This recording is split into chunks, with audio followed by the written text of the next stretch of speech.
Paramashivoham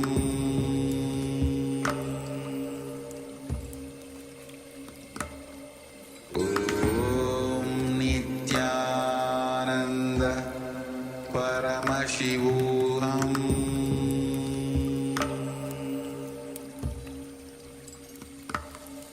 Om Nithyananda Paramashivoham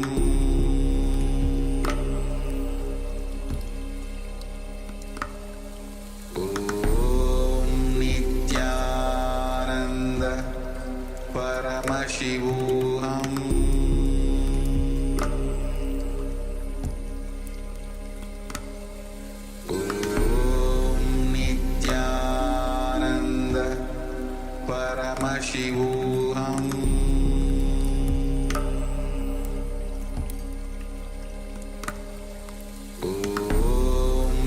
Nithyananda Paramashivoham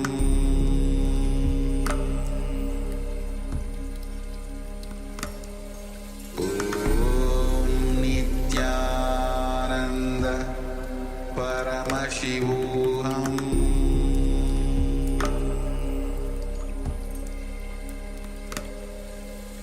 Om Nithyananda Paramashivoham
Nithyanandam Paramasukhadam Kevalam Jnanamurtim Dvandvatitam Gagana Sadrisham Tattvamasyaadilaksham Ekam Nityam Vimalamachalam Sarvadhi Sakshibhutam Bhavatitam Trigunarahitam Satgurum Tam Namami. Welcome to Nithyananda Yoga, where we transcend the limits of conventional practice and dive deep into the source of our being, drawing from the original source of yoga itself. Today, we're embarking on a journey of a simple 308 asanas, the Dvitiya Vinyasa Krama. But It's not just about contorting the body or mastering complex postures. It is about connecting in oneness with the cosmos. Your body will be like wax, moldable and pliable. Today, as we embark on this journey, shed the notion of limitations. Forget the boundaries imposed by your bone and flesh. Instead, recognize yourself as the very source material of the cosmos, the consciousness from where we all come from. With each movement, you will not just be stretching muscles, you will be reaching into the depths of your consciousness. Visualize yourself as a sculptor, crafting your form with intention and precision. Want to grow 4 inches taller by the end of this session?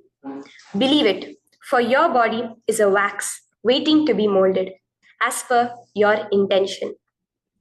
There is only one enemy towards this that we have built within each one of us, that is the parasites of negativity. Every muscle you have built in the moment of anger, of anxiety, of pain, of incompletion becomes the boundary of your consciousness. Today, we embark on a journey to detoxify ourselves, make us experience our original nature as divine. So as we go through these 12 components, which is so unique to Nithyananda Yoga, from the original source, the Vedas and Agamas, remember, you are not bound by limitations. You are the creator of your reality. Embrace your true nature. Let us sculpt our beings into an epitome of strength, flexibility, and bliss. Welcome to a transformative experience like no other, Nithyananda Yoga. There are 12 different components that consist Nithyananda Yoga. One is the asanas, which we traditionally know of. The various body postures revealed by Paramashiva to align the physical geometry of our body, the physical geography of our body, to the cosmic geometry, the cosmic geography. As Paramashiva says, sthiram sukham asanam, that body posture which is steady, comfortable, because it's in its original nature of Paramashivatva. The second are the pranayamas, the various systematic breathing techniques that Paramashiva has revealed for each one of us, that connect us to the higher dimensions of the cosmos and increase the life energy within us. The fourth are the bandhas, the different internal locks of the body. The third are the mudras, the various hand gestures and body movements to seal that life energy within ourselves. The very word mudra means seals. You will be able to seal the space of oneness within you with Paramashiva. The fourth are the bandhas, the various internal locks of the body to awaken the Kundalini Shakti, our latent potential energy, and make us conducive for the ultimate experience. The fifth are the Karanas, the beautiful dance movements of the body, revealed by Paramashiva to put you in the space of ultimate bliss, and which engage all the different parts of your body. The next are the visualizations. As Swamiji says, the intention with which you move your body manifests as your reality. As you hold the visualization within you of the various gods and goddesses of KAILASA, of the various beings of this universe, you manifest the powers of those beings within you. The next are the japas, the various powerful energy vibrations of the cosmos that you will be subtly repeating in your throat center, that will cause your very DNA to be bound to the cosmos, to your consciousness with the highest frequency possible. The next are the pramanas, the chanting of the sacred mantras, the original source scripture of Hinduism that reveal the science of Nithyananda Yoga, of yoga, because as Swamiji says, yoga has a source and it is Hinduism. These original verses will manifest the vision Paramashiva had when he created yoga in each and every one of us. There are weights, which is an optional component, helps us to enhance our experience of Nithyananda Yoga as revealed from the source scriptures of Hinduism. The next are the mandalas, the cosmic geometrical representation. The Shri Chakra, the Shri Yantra, which is the direct geometrical representation of the cosmos, when you keep that in front of you and gaze at it throughout your Nithyananda Yoga, your body will fluidly just align itself to the cosmos.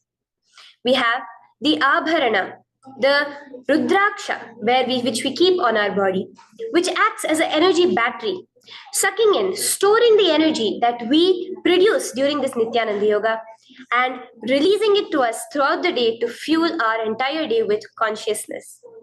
The last but not the least are the Aushadas, the various sacred herbs that you can apply to which can be infused with the thought current of Parameshwatva to manifest it within you. With this understanding, let us get right into the practice of Nithyananda Yoga, which starts with invoking the presence of Paramashiva himself, the very being of Paramashiva, to witness our Nithyananda Yoga today, with the chanting of the Shiva Mula Mantra.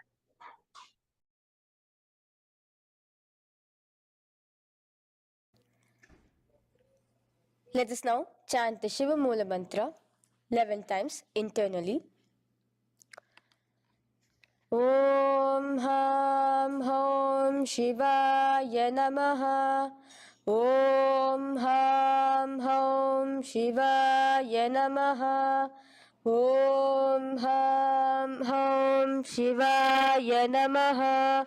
Om Ham Hom Shivaya Namaha. Om Ham Hom Shivaya Namaha.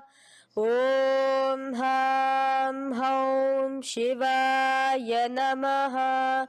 Om Ham Hom Shivaya Namaha. Om Ham Hom Shivaya Namaha. Om Ham Hom Shivaya Namaha. Om Ham Hom Shivaya Namaha. Om Ham Hom Shivaya Namaha. The next step of this ritual of yoga, as Swamiji reveals, yoga is a ritual, a methodology to connect yourself with the divine. As every ritual in Hinduism goes, we cleanse the three elements of our body, of the world, and of the ultimate with the Tattvachamanam.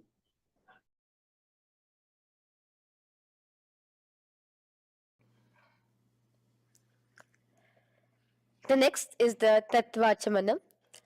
So now I request all the participants to have the Panchapatram and the Uddharani, the traditional cup and the spoon filled with some fresh water. Now,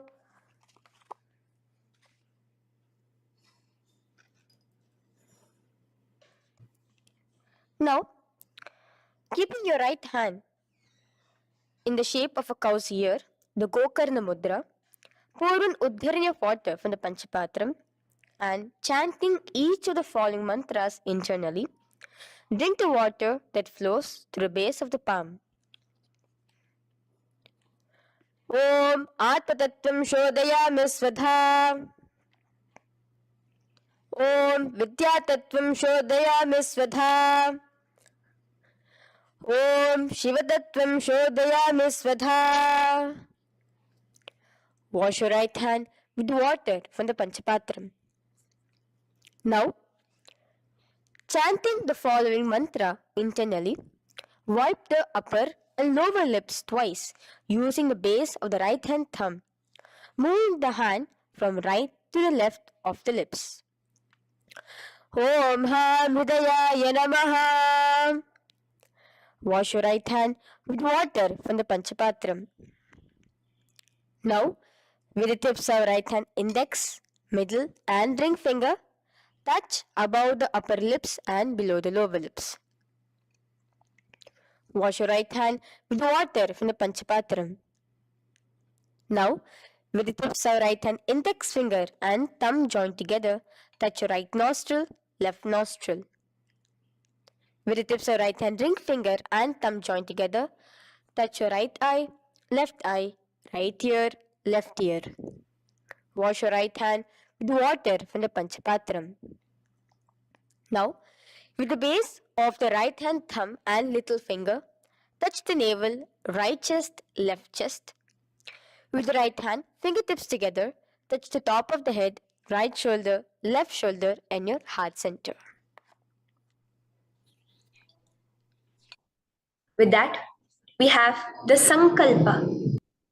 The Sankalpa, the manifestation of our conscious intention. What is it today each one of us want to manifest through Nithyananda Yoga? Hold that in your inner space. Through this conscious intention, which directly happens with the blessings, with the grace of the Supreme Pontiff of Hinduism, Bhagavan Sri Nithyananda Paramashivoham, you will just see your intention manifesting as reality.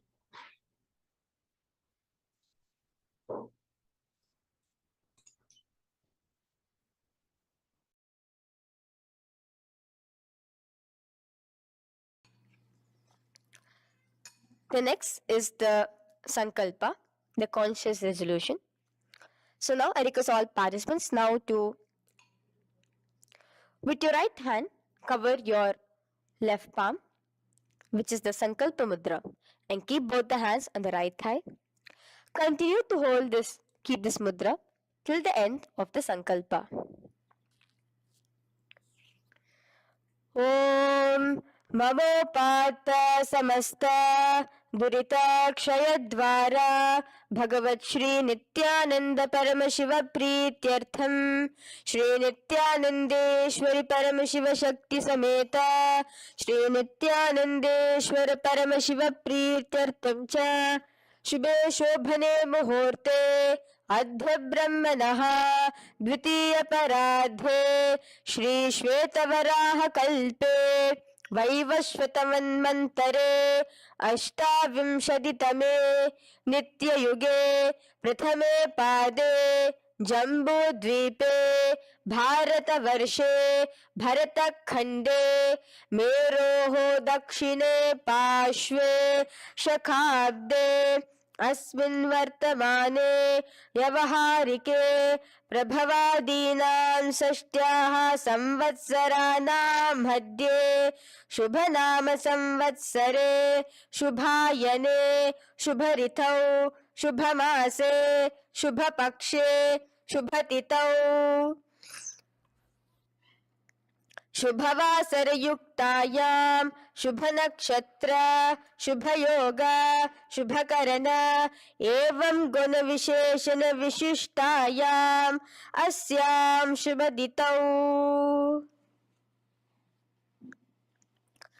Shri कैलासोन्नत द्वादशान्त Shyamala पीठारूढ Shri Meenakshi सुंदरेश्वरा भिन्न स्वरूप परशिवपुत्र रत्नकुमार गुरुमन्यतुल्यावतार श्री पार्वती स्तन्यपान लब्ध दिव्य ज्ञान विश्रुत सकल निगमागम सारभूत द्राविड वेद प्रवक्त्रे श्रीमत् परम शिव करुणा समधिगत मुक्तामय चतुरश्रयान गीयमान छत्र चामर श्री चिन्ह काहलादि समस्त बिरदावल्यलंकृत ज्ञान विज्ञान चक्रवर्ती सर्वजन संग सद्यो निर्वाण दीक्षा व्याप वर्ग वर्ष विश्रान जीमूत परमत कलभ केसरी शैव सिद्धांत स्थापनाचार्य श्री राजाधिराज पांड्य महाराज गुरु क्षपन शाक्यादि महांधकार निवारण ज्ञान भानु वीक्षणा नरहार ध्वजोच्छेदन पूर्वक श्रीमद् वृषभध्वज स्थापक शैव समय कर्त्रे सर्वज्ञ पीठारूढ़ श्री जगद्गुरु श्री ज्ञान संबंध देशिक स्वामी वागीश सुंदर माणिक्य वाचक स्वामी नाम अवतार भूत श्री ज्ञान संबंध स्वामी पुनरुद्धृत श्यामला पीत सर्वज्ञ पीत त्रिनवद्युत्तर द्विशततम गुरु महासन्निधान अरुणगिरि योगीश्वर परंपरागत अरुणाचल सर्वज्ञ पीठ गुरु महासन्निधान कैलास परंपरागत कांची कैलास सर्वज्ञ पीठ त्रयस्त्रिंशदुत्तर द्विशततम गुरु महासन्निधान नित्योत्सव नित्य मंगल नित्य कल्याण नित्य रजित कैलास परंपरागत आदि कैलास नित्यानंद पीठ महासंस्थान महासिंहासन पीठ कर्तृ साक्षात् श्री परम शिव समुद्भूत कैलास परंपरागत वैवस्वत मनि इक्ष्वाकु हरिश्चंद्र भगीरथ श्रीरामचंद्र सूरसेन इत्यादि अनवच्छिन्न सार्वभौम चक्रवर्ती परंपरागत चतुष्षष्टि योगिनी मंडित चतुष्षष्टि संप्रदाय प्रवर्तक मनुधर्म शासन सूर्यवंश प्राप्त सर्वज्ञ पीठ सुरांगी साम्राज्य मूधाभिषिक्त चूदामणे साक्षात् श्री परम शिव समुद्भूत कपिल महागुरु पुनरुद्धृत महानिर्वाणि पीठ अष्टोत्तर सहस्र श्री महामंडलेश्वर साक्षात् श्री परम शिव समुद्भूत श्री महागणपति समारंभ अनवच्छिन्न पीताधीश्वर गुरु परंपरा प्राप्त अतल पीता अष्टोत्तर सहस्र श्री अतल पीताधीश्वर धर्म मुक्ति स्वर्गपुर स्वर्ण पीता त्रयोविंश गुरु महासन्निधान कैलास परंपरागत आदिपीठ सर्वज्ञ पीठ जगद्गुरु श्री कैलास पुनरुद्धारक श्री कैलास परमाचार्य श्रीमत् परमहंस परिव्राजकाचार्य वर्य सच्चिदानंद प्रणव स्वरूप श्रोत्रिय ब्रह्मनिष्ठ श्रीमद् जगद्गुरु श्री भगवत श्री नित्यानंद परम शिव श्री ज्ञान संबंध देशिक परमाचार्य स्वामिनां प्रीत्यर्थम तेषां पादारविन्दयोः भक्ति सिद्ध्यर्थम गुरु कृपा कटाक्ष सिद्ध्यर्थम क्षेम स्थैर्य वीर विजय आयुरारोग्य ऐश्वर्यानां अभिवृद्ध्यर्थम धर्मार्थ काम मोक्ष चतुर्विध फल पुरुषार्थ सिद्ध्यर्थम समस्त दुरितोपशांत्यर्थम समस्त मंगलावाप्यर्थम भगवत श्री नित्यानंद परम शिव प्रसादेन सकुटुंबस्य ज्ञान वैराग्य जीवन मुक्ति प्राप्त्यर्थम भगवत श्री नित्यानंद परम शिव कृपा कटाक्षेण पूर्ण आरोग्य युक्त दृढ़गात्र यौगिक शरीर सिद्ध्यर्थम परम शिव शक्ति आविष्करणार्थम नित्यानंद योगाभ्यासं करिष्ये. Now wash your right hand with water from the Panchapatram. Om Apaupasprisya. Now, let's get started with the asanas. Okay? Sit first in a cross-legged position on the ground in Sukhasana. Bring your hands into the Bindu Mudra with your thumbs and index fingers touching each other. Place it on top of your knees. Here we have the Kumbhaka, the pranayama of Samana Kumbhaka. As you inhale and exhale, visualize flames licking up your spine. Do the bandhas, the locks, the Mahamudra Bandha, all three of the bandhas, where you are doing the Jalandhara Bandha, tucking in your chin to your chest, the Udyana Bandha, sucking in your stomach, and the Moola Bandha, clenching your perineum. For the first set of asanas, we have the japa Soham, which you'll be repeating in your throat center. As you do Sukhasana, visualize Lord Shiva in your inner space. The next asana is Parvatasana. Now, from the seated position, bring both your feet to the opposite thighs. Clasp your hands together in front of your heart center in the Anjali Mudra and raise it above your head. Keep your hands as straight as you can. Continue the Samana Kumbhaka and the Japa of Soham. Remain with all the three bandhas, the chin to your chest in Jalandhara Bandha, the sun the stomach tucked in Uddiyana Bandha, and the clenched perineum in Mula Bandha. Here, visualize yourself as Mount Kailash. The next asana is Hali Pavasana. Now slowly bring your feet together in front of your body as you stretch it out a little further away. Now bring your hands behind your back and clasp the left hand by your right. Lean forward, placing your forehead on the ground as you continue to engage all the three bandhas. Here, gaze at your nose. Visualize Swamiji, the supreme pontiff of Hinduism, in your inner space. Now in a similar position from Hali Pavasana, just release your hands, slightly get up and bring your hands in front of your body. Place them on the ground, cupping your hands, making a hollow in Nagi Pavasana. Visualize yourself as a snake, gazing at your nose. Continue the japa, the pranayama and all three bandhas engaged. Now, raise up. This is Kokilasana. Hold your big toes with your index and middle finger in the Prana Mudra. Stretch your legs straight out and upwards. Cross it into Padmasana. Bring it to your opposite thighs. Lean forward and down onto your elbows. Again, tuck your chin into your chest, suck in your stomach and clench the perineum in the Mahamudra Bandha. Visualize yourself as a bird in Kokilasana. The next is Nithyananda. Now, raise up again. Bring one ankle to the top of the opposite knee. Hold the elbows with your hands. Hold the respective elbows with the opposite hands. Again, engage all the three bandhas and rotate your arms in a circular motion. Keep the spine completely straight and gaze towards your nose. Visualize Swamiji, the supreme pontiff of Hinduism, in your inner space. Next is Gajasana. Press your hands onto the ground. You can bring your feet a little back as you raise yourself up, your hips up high. Lower your head and then chest, scooping your body forward again and again. Here, engage the Uddiyana Bandha, where you suck in your stomach along with the Mula Bandha, clenching the perineum.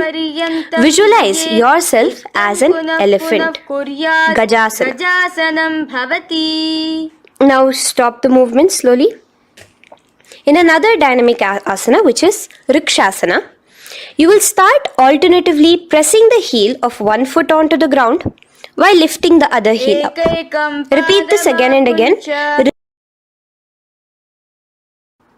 The next is Vaishyasana. Now slowly come to a standing position. Stand tall on the tips of just your big toes. Keep your head neck straight line. And bring the middle, index and ring fingers to your heart in the Hridaya Mudra. Continue engaging the Uddiyana Bandha. Visualize Swamiji in your inner space.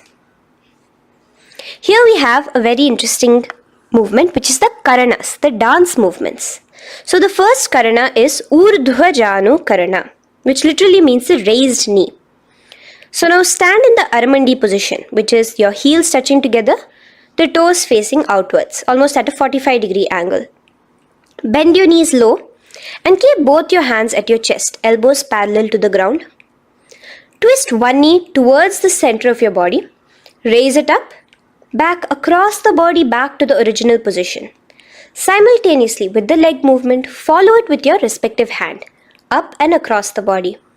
Repeat this alternatively on both sides. Now, in Balalingasana, come back to a standing position straight and interlace your fingers from outside in. This is the Sarva Vashankari Mudra. Hold on to your knee, pulling it up towards your chest. Pull it tight. Continue to keep your spine straight. Engage all the three bandhas, the Jalandhara Bandha, the Uddiyana Bandha and the Mula Bandha. As you are holding your knee, visualize yourself holding, caressing a baby. Balalingasana. The next asana is Pada Pidanasana. Now the same foot which is raised, clasp it with your hands and pull it behind towards your body, holding it with both your hands. Again, engage all the three bandhas standing tall. Visualize Swamiji, the supreme pontiff of Hinduism, in your inner space.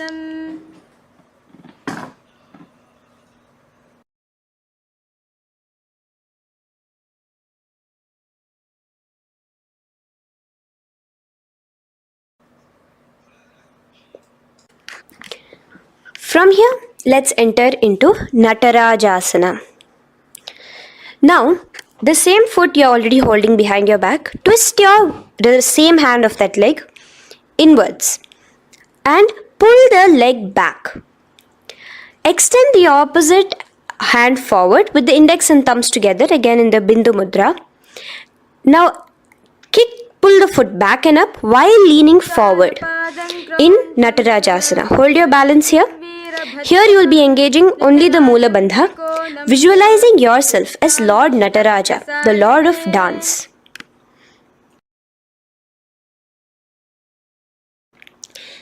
Now again let's repeat Balalingasana on the other side with the other leg.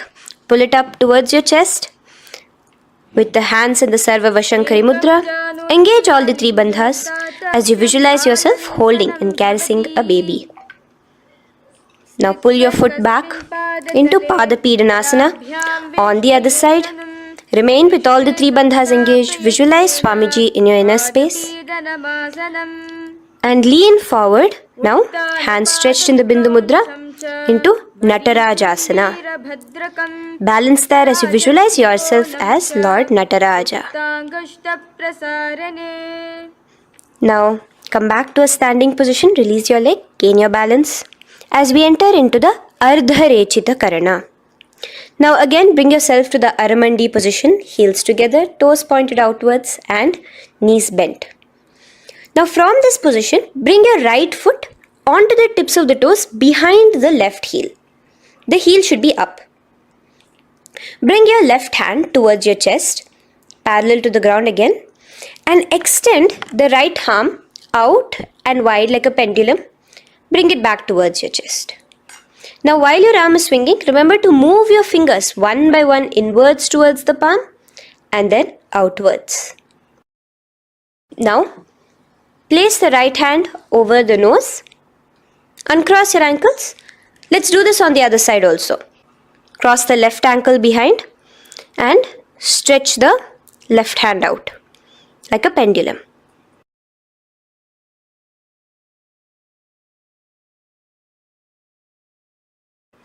Bring it to your nose and cross the ankles.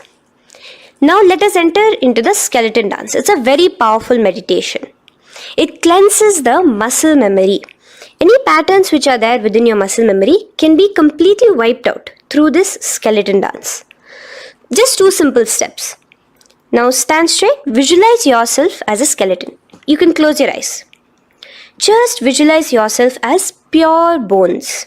There are no muscles, no veins, no nerves, tissues, organs, nothing. Just bones, a skeleton form. And shake your body intensely. As a skeleton, you are moving yourself wildly, intensely. Just shake it all out. Move your hands, move your legs, your head. Let there be no bone in your body untouched. Just move it. Move wildly, shake. Literally feel yourself throwing all the patterns out of your system with the intensity of your shaking.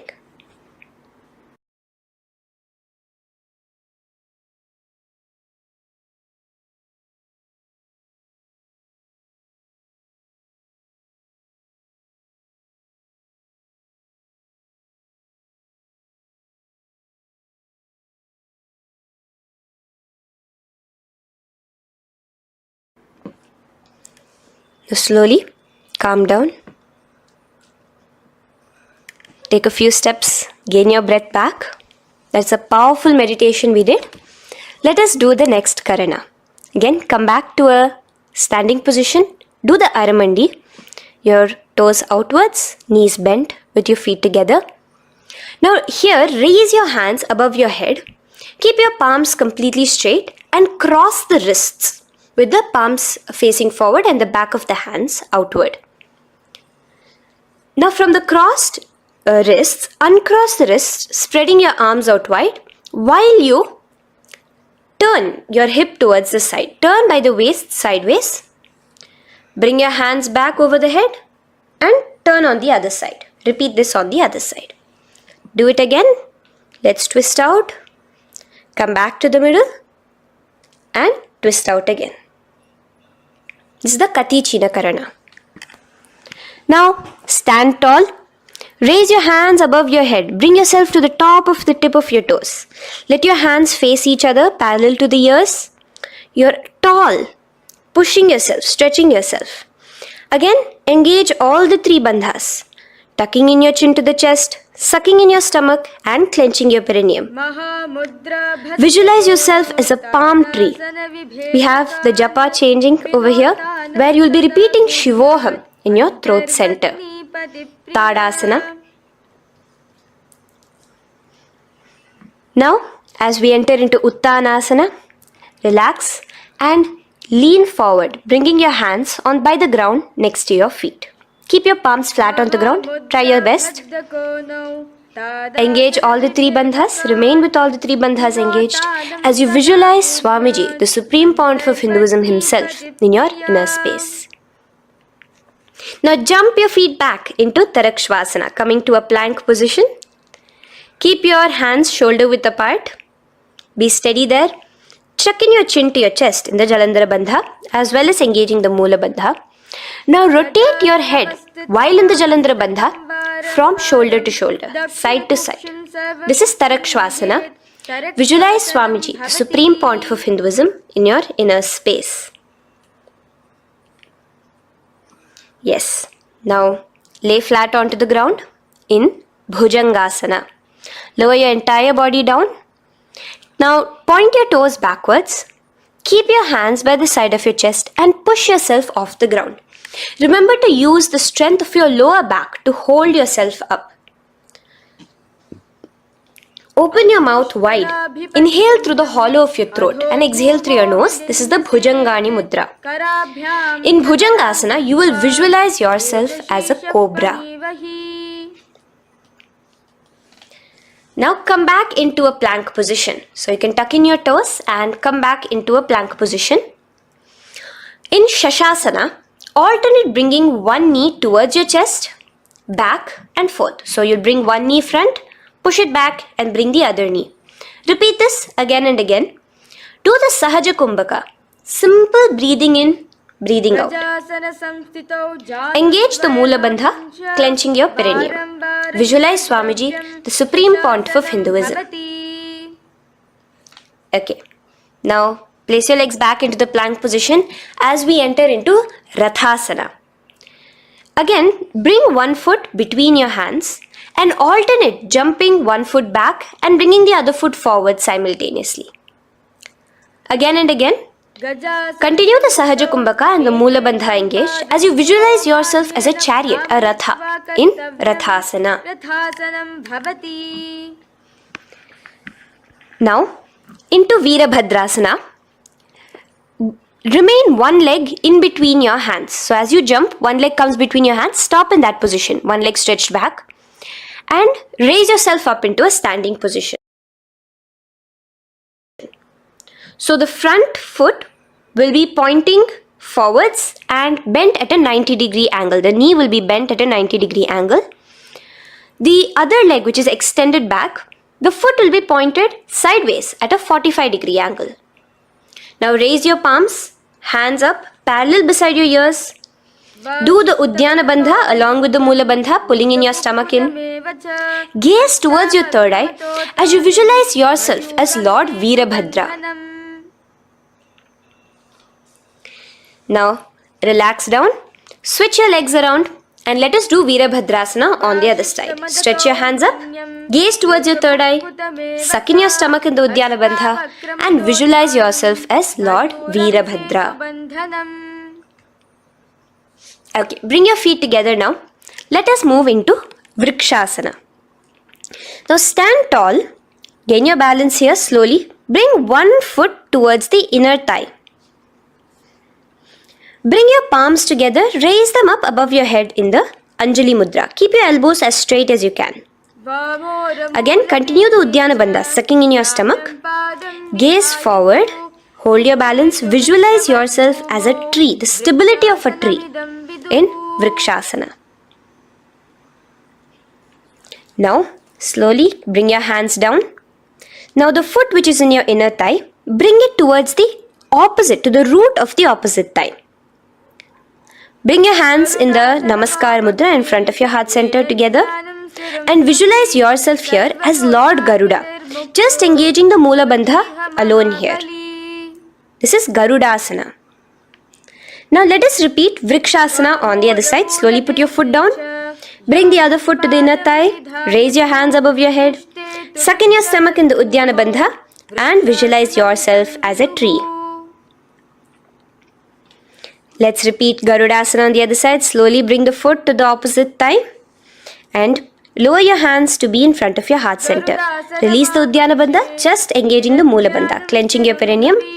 Visualize yourself as Lord Garuda, the eagle vehicle of Lord Mahavishnu. Okay, bring both your feet to the ground now and spread them far apart from each other. Now keep one leg toes pointing forward and the other set of toes pointing sideways.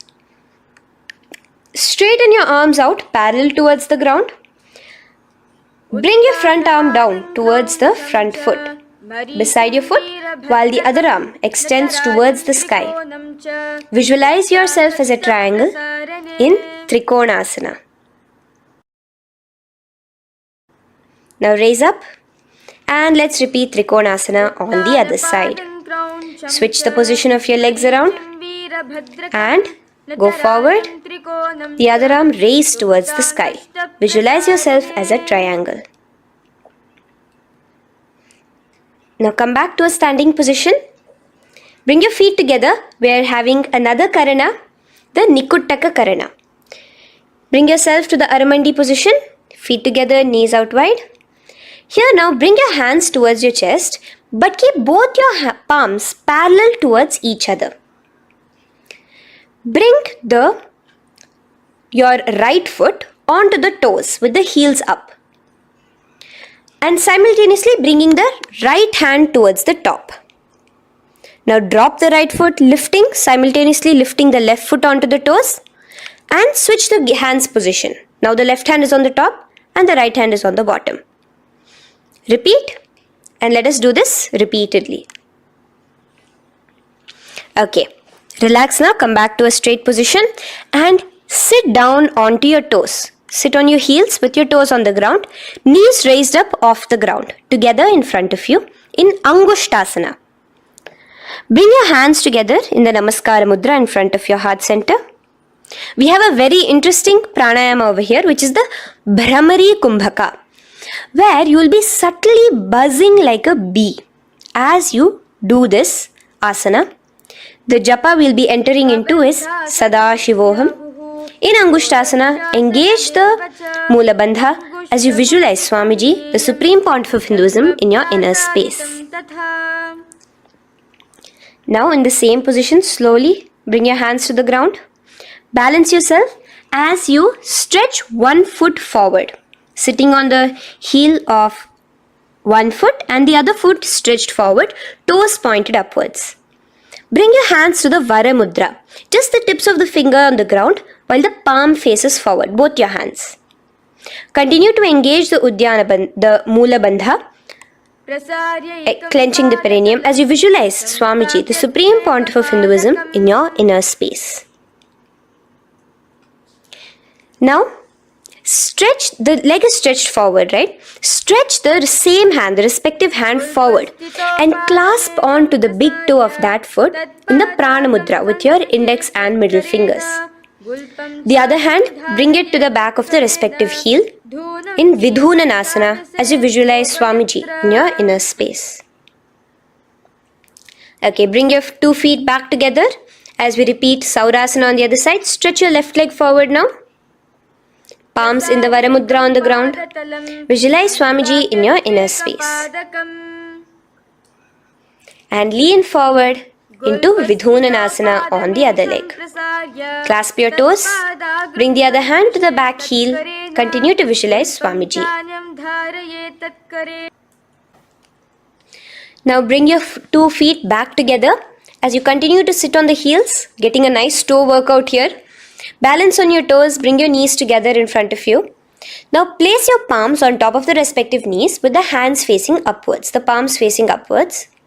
Leave a slight gap between your palms and knees. As you gaze forward, engage the Jalandhara Bandha, tucking in your chin to your chest, and look between the gap between your hands. Brahma Jurankushasana. The next is Kapilasana. Now spread your knees wide and place them onto the ground. Keep your hands on the respective knees. Pull your stomach in and up in the Uddiyana Bandha. Gaze towards your nose as you visualize yourself as Maha Kapila Muni, the first man that ever started thinking. In the same position, just release that Uddiyana Bandha. Release the lock of the stomach, but continue to clench your perineum in Mula Bandha. As you switch your gaze to your third eye. So from your nose, switch your gaze to the third eye.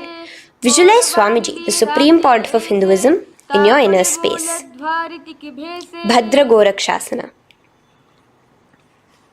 Next is Suryasana.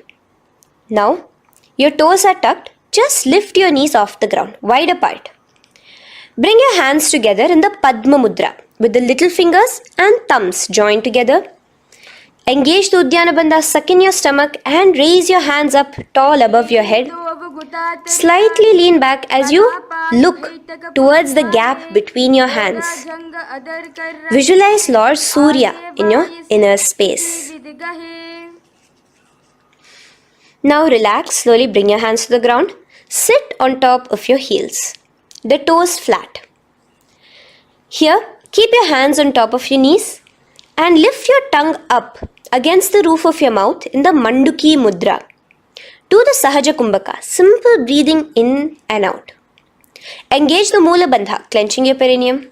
With the Japa Sadashivoham, repeating in your inner space, here you will visualize yourself as a frog in Mandukasana. Your tongue pressed against the upper palate. Is your frog-like tongue catching the nectar of immortality dripping from your Sahasrara Chakra? Gaze towards your third eye in Mandukasana. Now from here itself, moving into Uttana Mandukasana. Just bring your hands to the opposite shoulders, remaining in the same seated position.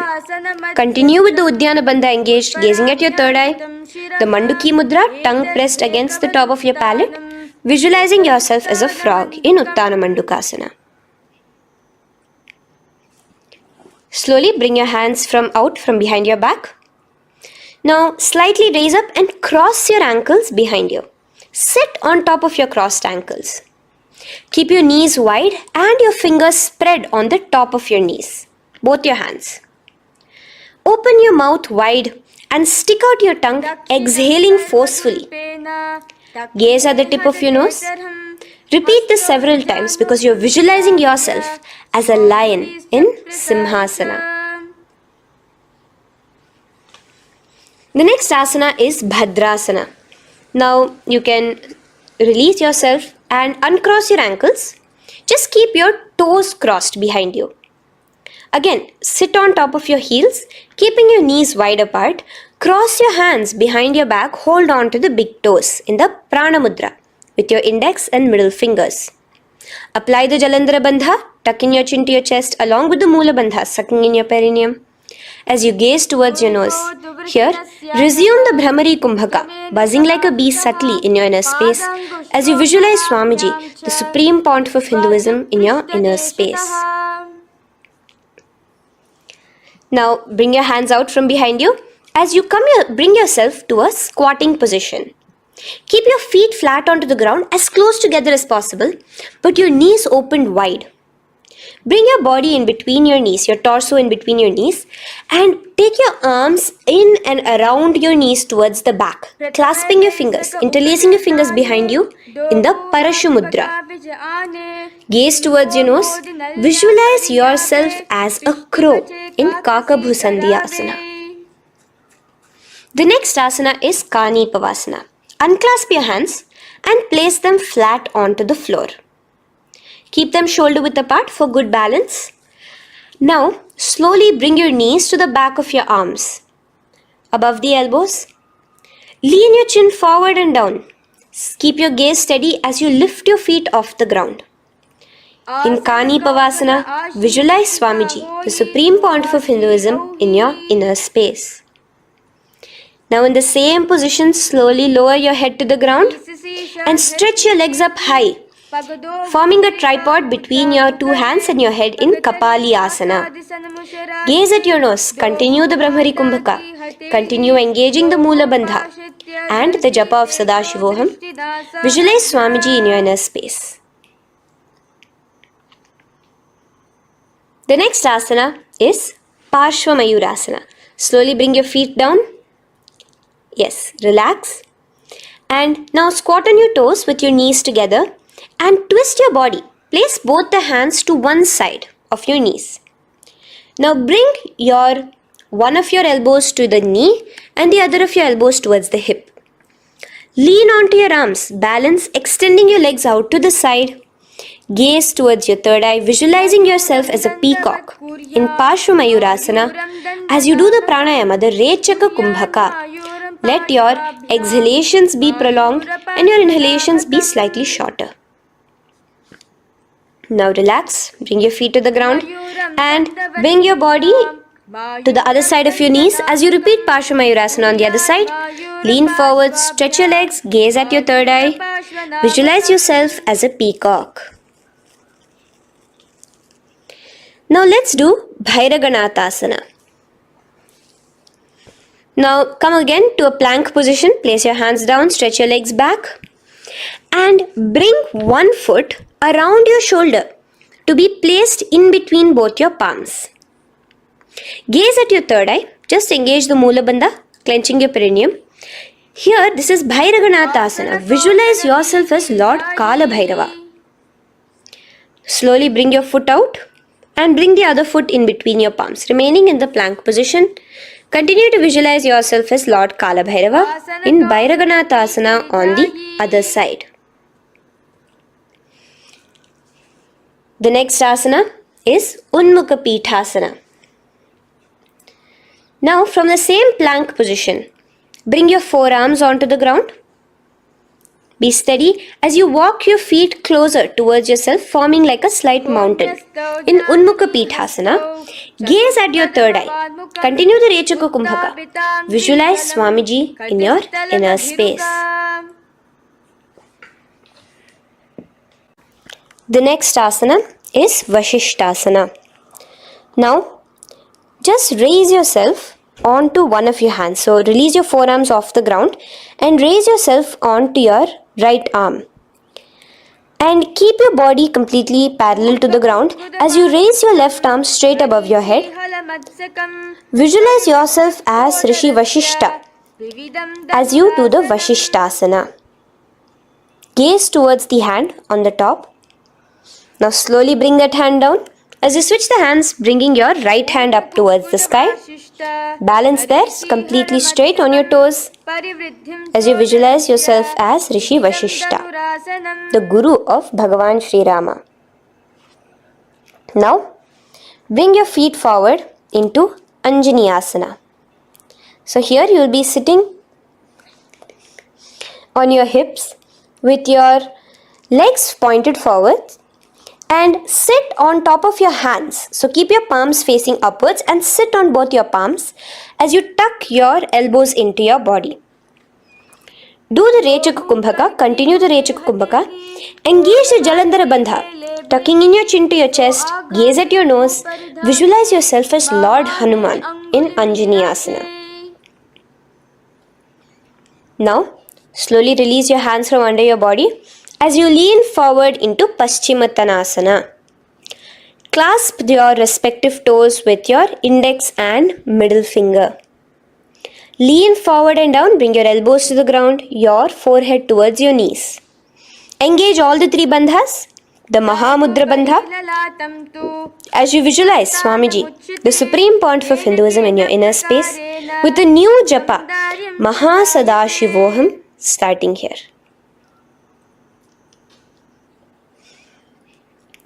The next is Ugrasana. Now, you can raise up and clasp your hands behind your neck in the Parashamudra. Interlace both your fingers. Lean forward and down, bringing your forehead to your knees and your elbows onto the ground. Again, engage all the three bandhas in the Mahamudra Bandha as you visualize Devi Kali in your inner space in Ugrasana. The next is Marichi Asana. So raise up and keep one leg pointed forward while you bring the other leg towards the groin, the knee pointed upwards. Place the foot flat on the ground. Now lean forward, bring both your hands, wrap your arms around the raised knee, clasping your hands behind the back together. Bring your chest to the thigh with your head towards the knee. Here engage just the Mula Bandha, sucking in your perineum, as you visualize yourself as Rishi Marichi in Marichi Asana. The next asana is Mahamudrasana. Now slowly raise up and the raised knee, let it rest by your side with your leg towards the inner thigh of the opposite leg. Now again reach down, hold your foot, bring your elbows to the ground, your forehead to your knees. Engage all the three bandhas in the Mahamudra Bandha. Gaze at your nose, visualize Swamiji himself in your inner space. Raise up. Let's repeat Marichi Asana on the other side. Bring the other foot straight while the other foot comes into the groin. Knee up. Lean forward, clasping your hands behind your back. Visualize yourself as Sage Marichi. Now from here, raise up, engage all the three bandhas as you let your knee fall to the side. Lean forward, clasping the foot. Gaze at your nose. Visualize Swamiji in your inner space in Mahamudrasana on the other side. Now, bring yourself to a seated position. Sit and bring the soles of your feet together. Bend your knees and keep your heels as close towards you as possible. While try to touch your knees to the ground. Clasp your feet together with both your hands. Maintain a straight spine. Gaze towards your nose in Bhadrasana 2. Visualize Swamiji, the supreme pontiff of Hinduism, in your inner space. The next asana is Gwali Pavasana. Now, keeping your feet together, just bring your hands towards the respective knees. Just lightly place them there. Tuck your chin to your chest in the Jalandhara Bandha, continuing to engage the Mula Bandha, clenching your perineum. As you gaze at your nose, visualize Swamiji, the supreme pontiff of Hinduism, in your inner space. Now, push your soles slightly further away from you. The joined feet, push it further away from your body. And lean forward, keeping both your hands, the fingers inside of the feet. Hold the soles of your feet. Lean forward and down. Bring your forehead to the ground. Gaze at your nose. Visualize the Yoni Mandala in your inner space. In Joni Asana. The next is Midiki Pavasana. Raise up. Stretch your arms out wide beside your body as you lean forward, your arms going over your knees. Bring your forehead to your feet. Continue to gaze at your nose. Visualize Swamiji, the supreme pontiff of Hinduism, in your inner space. Now, in Siddha Samadhi Asana, raise yourself up. Now, put your forearms underneath the calves of the respective legs. Let your palms face up towards the sky as you bring your head down to your feet. Gaze at your nose as you visualize Lord Surya in your inner space in Siddha Samadhi Asana.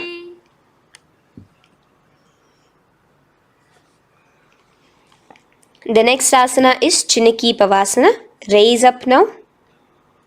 Bring both your feet together in front of you. Bring your feet back close to your body.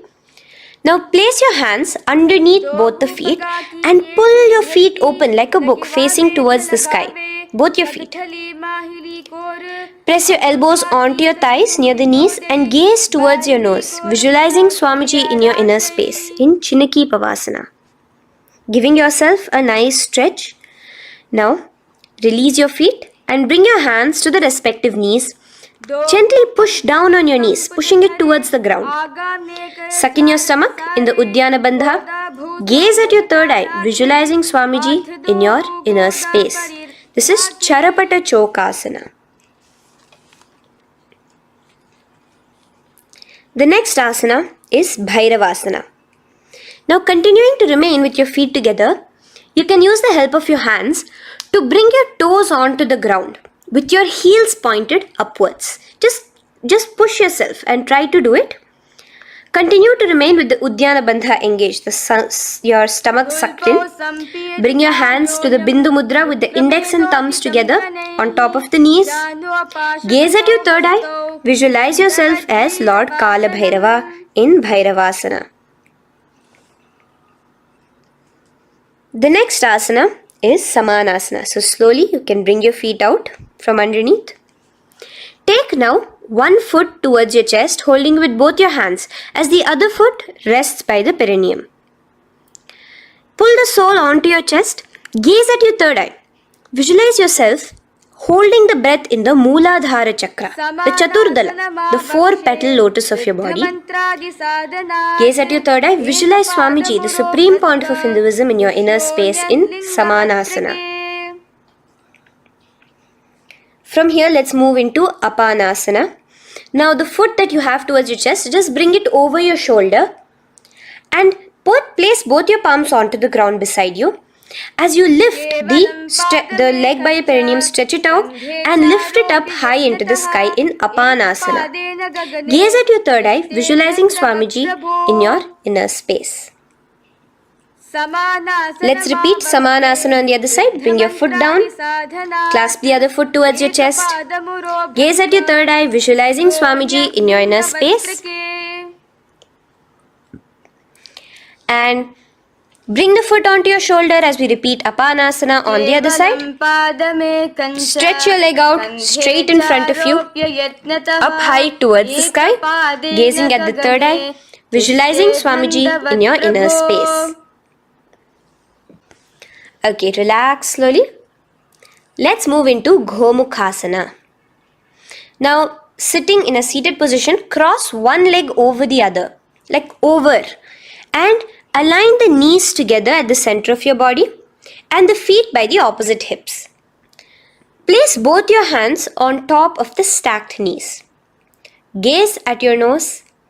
Here we have a beautiful pranayama, very cooling pranayama, which is the Sheetkari pranayama, where you will be inhaling through your clenched teeth with your tongue pressed against behind your teeth and exhaling through your nose, creating a hissing sound. The japa will be for the next sequence of asanas.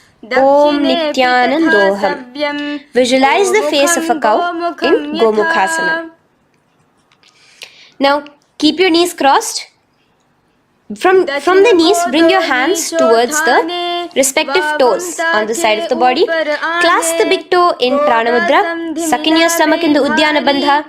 Visualize yourself as Rishika Anasuya in Anasuyasana. Now in Anusuyasana 2, just bring your hands behind your back, clasped together, interlaced fingers in the Parashamudra. Lean forward and down. Try to bring your nose to touch the ground in front of you. Just visualize yourself as Rishika Anasuya and gaze at your nose. Anusuyasana 2. Raise yourself up now. Now bring one foot towards the perineum, knee resting on the ground. Raise your other foot with the foot in front of the lying down foot, knees pointed upwards towards your chest. Place your hands on the respective knees. Keep your spine tall, chest out. Gaze at your nose. Visualize yourself as Lord Garuda, the eagle vehicle of Bhagavan Mahavishnu. Garudasana 2. From here, moving into Naradasana. Now, Keep both your hands, bring both your hands behind your neck and clasp them in the Parashumudra. Interlace your fingers behind your neck. Twist outward of the raised knee. Just keep your whole body outside of the raised knee. Gaze towards your third eye, visualizing yourself as Devarishi Narada in your inner space. From Naradasana, let's enter into Matsya Pithakasana.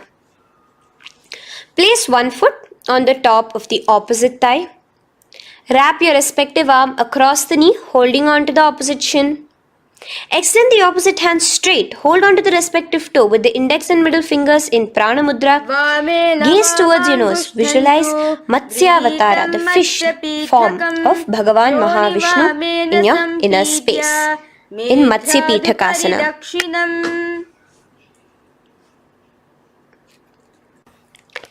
From there, let's repeat asana and the rest of the asanas on the other side too.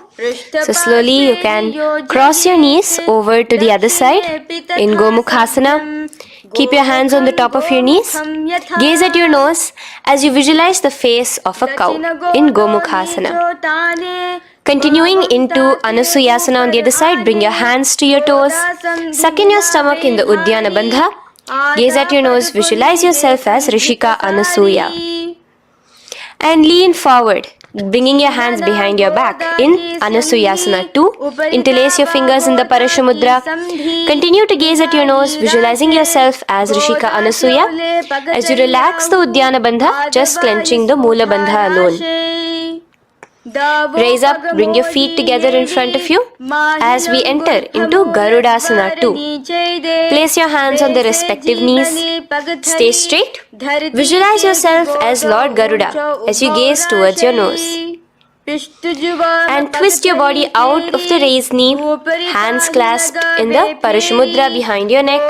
Gaze at the third eye, visualizing yourself as Devarishi Narada. And bring the foot to the opposite thigh as we enter into Matsya Pithakasana on the other side. Clasp your toe in Prana Mudra. Gaze at your nose, visualizing Matsya Avatara, the fish avatar of Lord Vishnu in your inner space. Now let's enter into Matsyendrasana. Remaining in the same position with one foot on the opposite thigh, place the other foot on the ground on the far side of the other thigh. Twist. Bring your elbow outside the raised knee. Keep the raised arm by your neck. Turn backwards. Gaze towards your third eye, the other hand straight out. Visualize Matsyendranatha, the great Rishi and master of Hatha Yoga in your inner space. Just switch your hands around. Straighten the hand that was originally bent and bend the other hand towards your neck. As we enter into Kubhasana, visualize yourself as a camel. Continue to gaze at your third eye.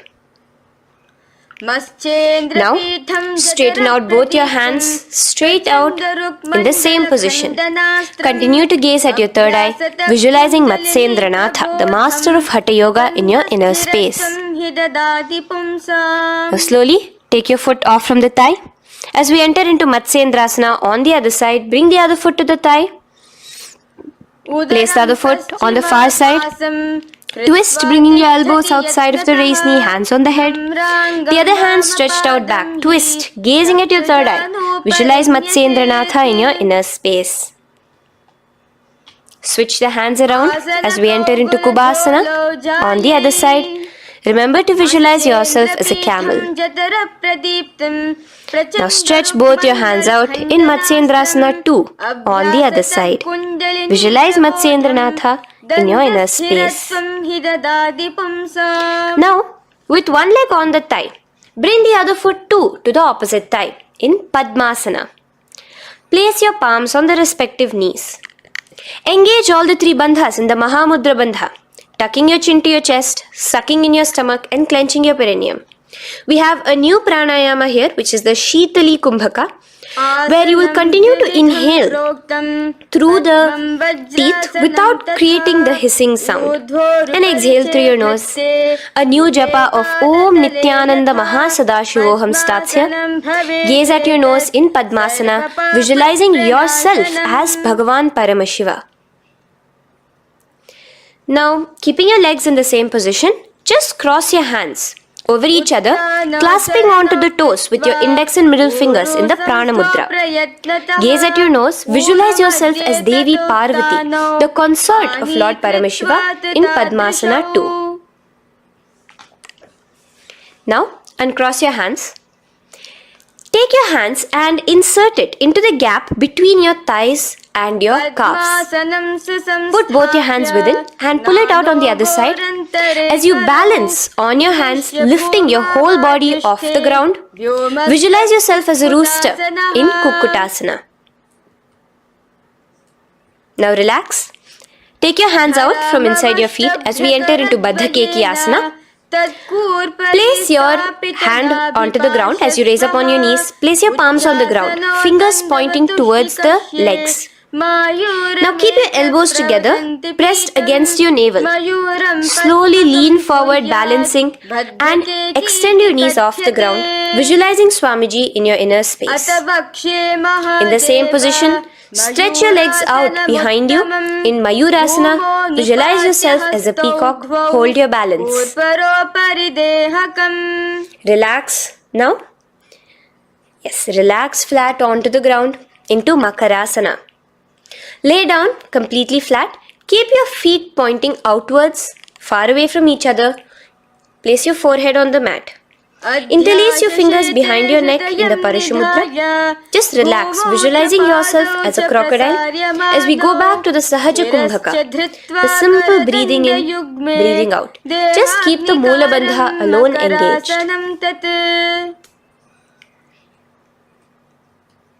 The next asana is Shalabhasana. Now lay on your stomach and place your hands on the ground beside the chest. From the laying position, raise your legs up. Use your core strength to bring your thighs off the ground.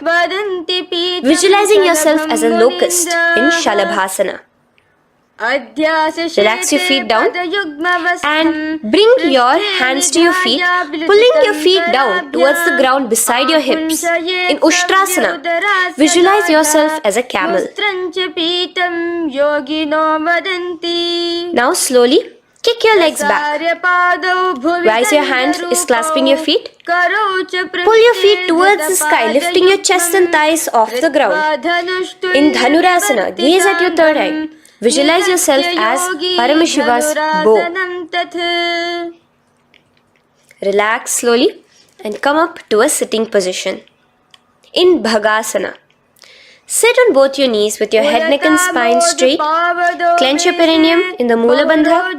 Place your hands on top of your knees. Gaze towards your third eye, visualizing Swamiji, the Supreme Pontiff of Hinduism, in your inner space. From here we enter into Gohyasana. We have a couple of headstand postures here, so get yourself ready. Now place your forearms on the ground with your fingers interlocked.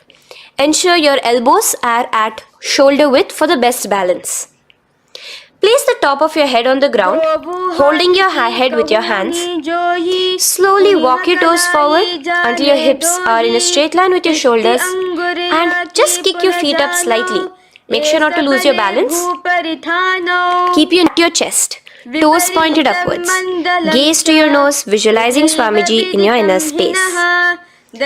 From here, stretch your legs out into Shirasasana, continuing to hold the balance there as you continue to gaze at your nose, visualizing Swamiji in your inner space. Bring your feet to the ground, relax slowly. The next asana is Phodyasana. So come to a seated position. Bring your hands behind your calves, stretching your legs up and your forehead to your knees. Visualize Swamiji in your inner space. Here we have a new Kumbhaka, which is the Bhastrika Kumbhaka, where you will be exhaling forcefully, making the sound of a bellows. Phodyasana.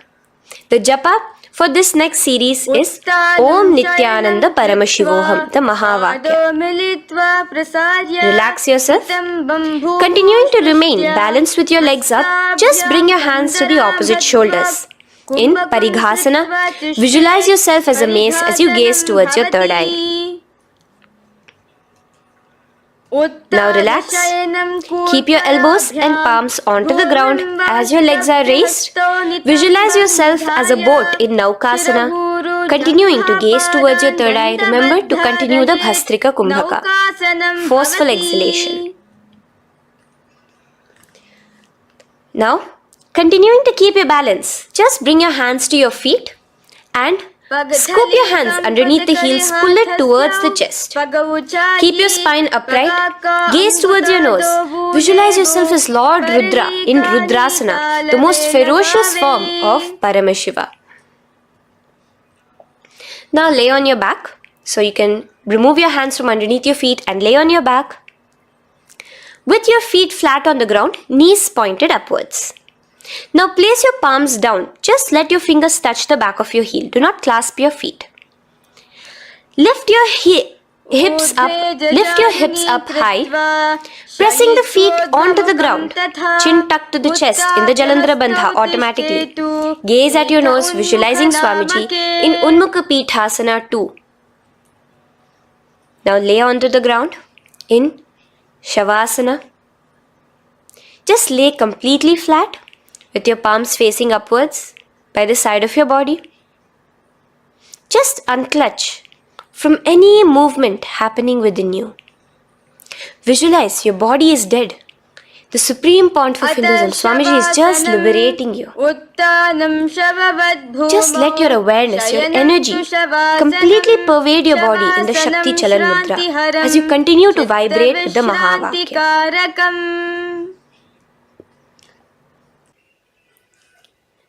Roll over to one side and come to a seated position. Feel the life entering your body back. In a seated position, let us get continued with the sequence. We have 200 asanas more to go, starting with Yatha Sanishtasana. In Yatha Sanishtasana, sit in any posture you are completely comfortable in, bringing your hands into the Bindu Mudra with the thumbs and index touching. Start off with the Samana Kumbhaka.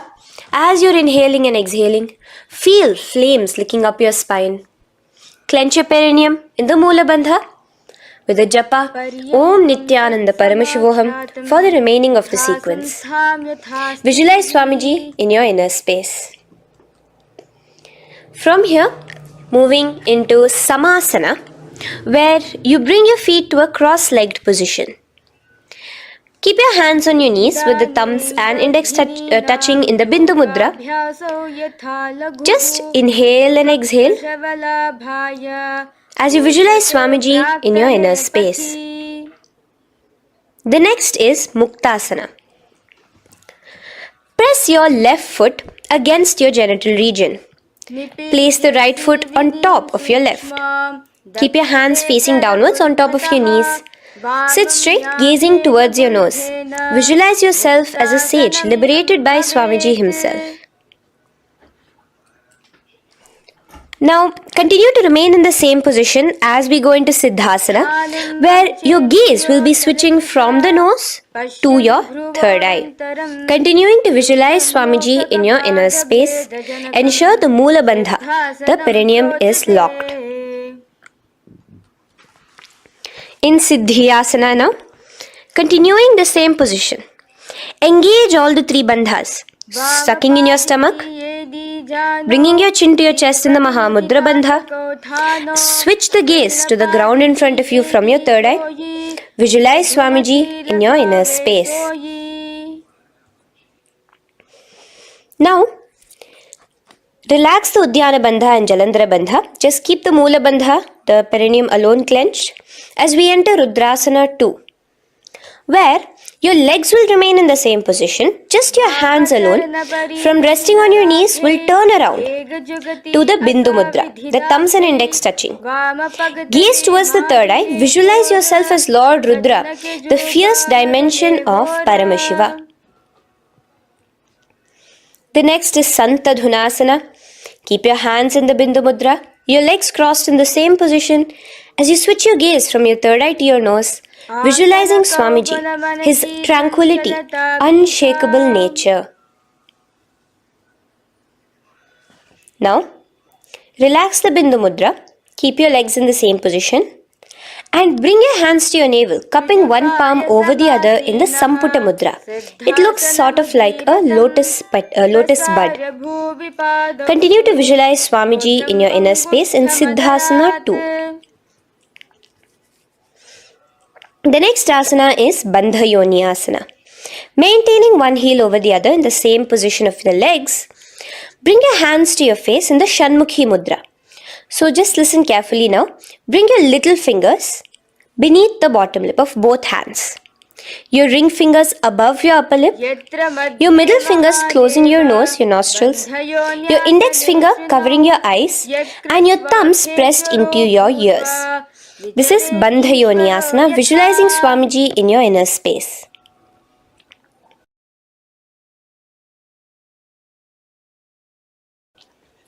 The next asana is Virasana.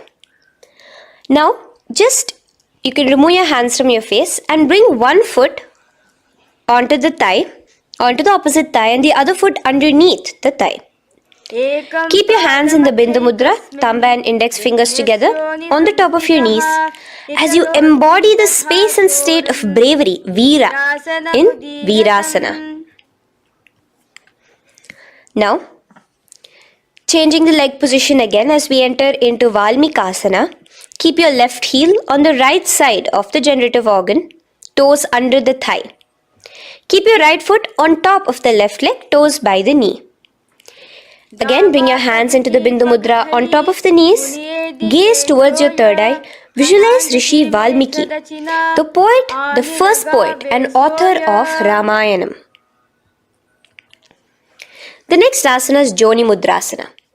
So you're going to remain here as you switch your gaze to your nose, visualizing the Yoni Mandala, a beautiful formation, divine cosmic geometry, representing Devi, Shakti, a symbol of the creative energy of the universe in Joni Mudrasana.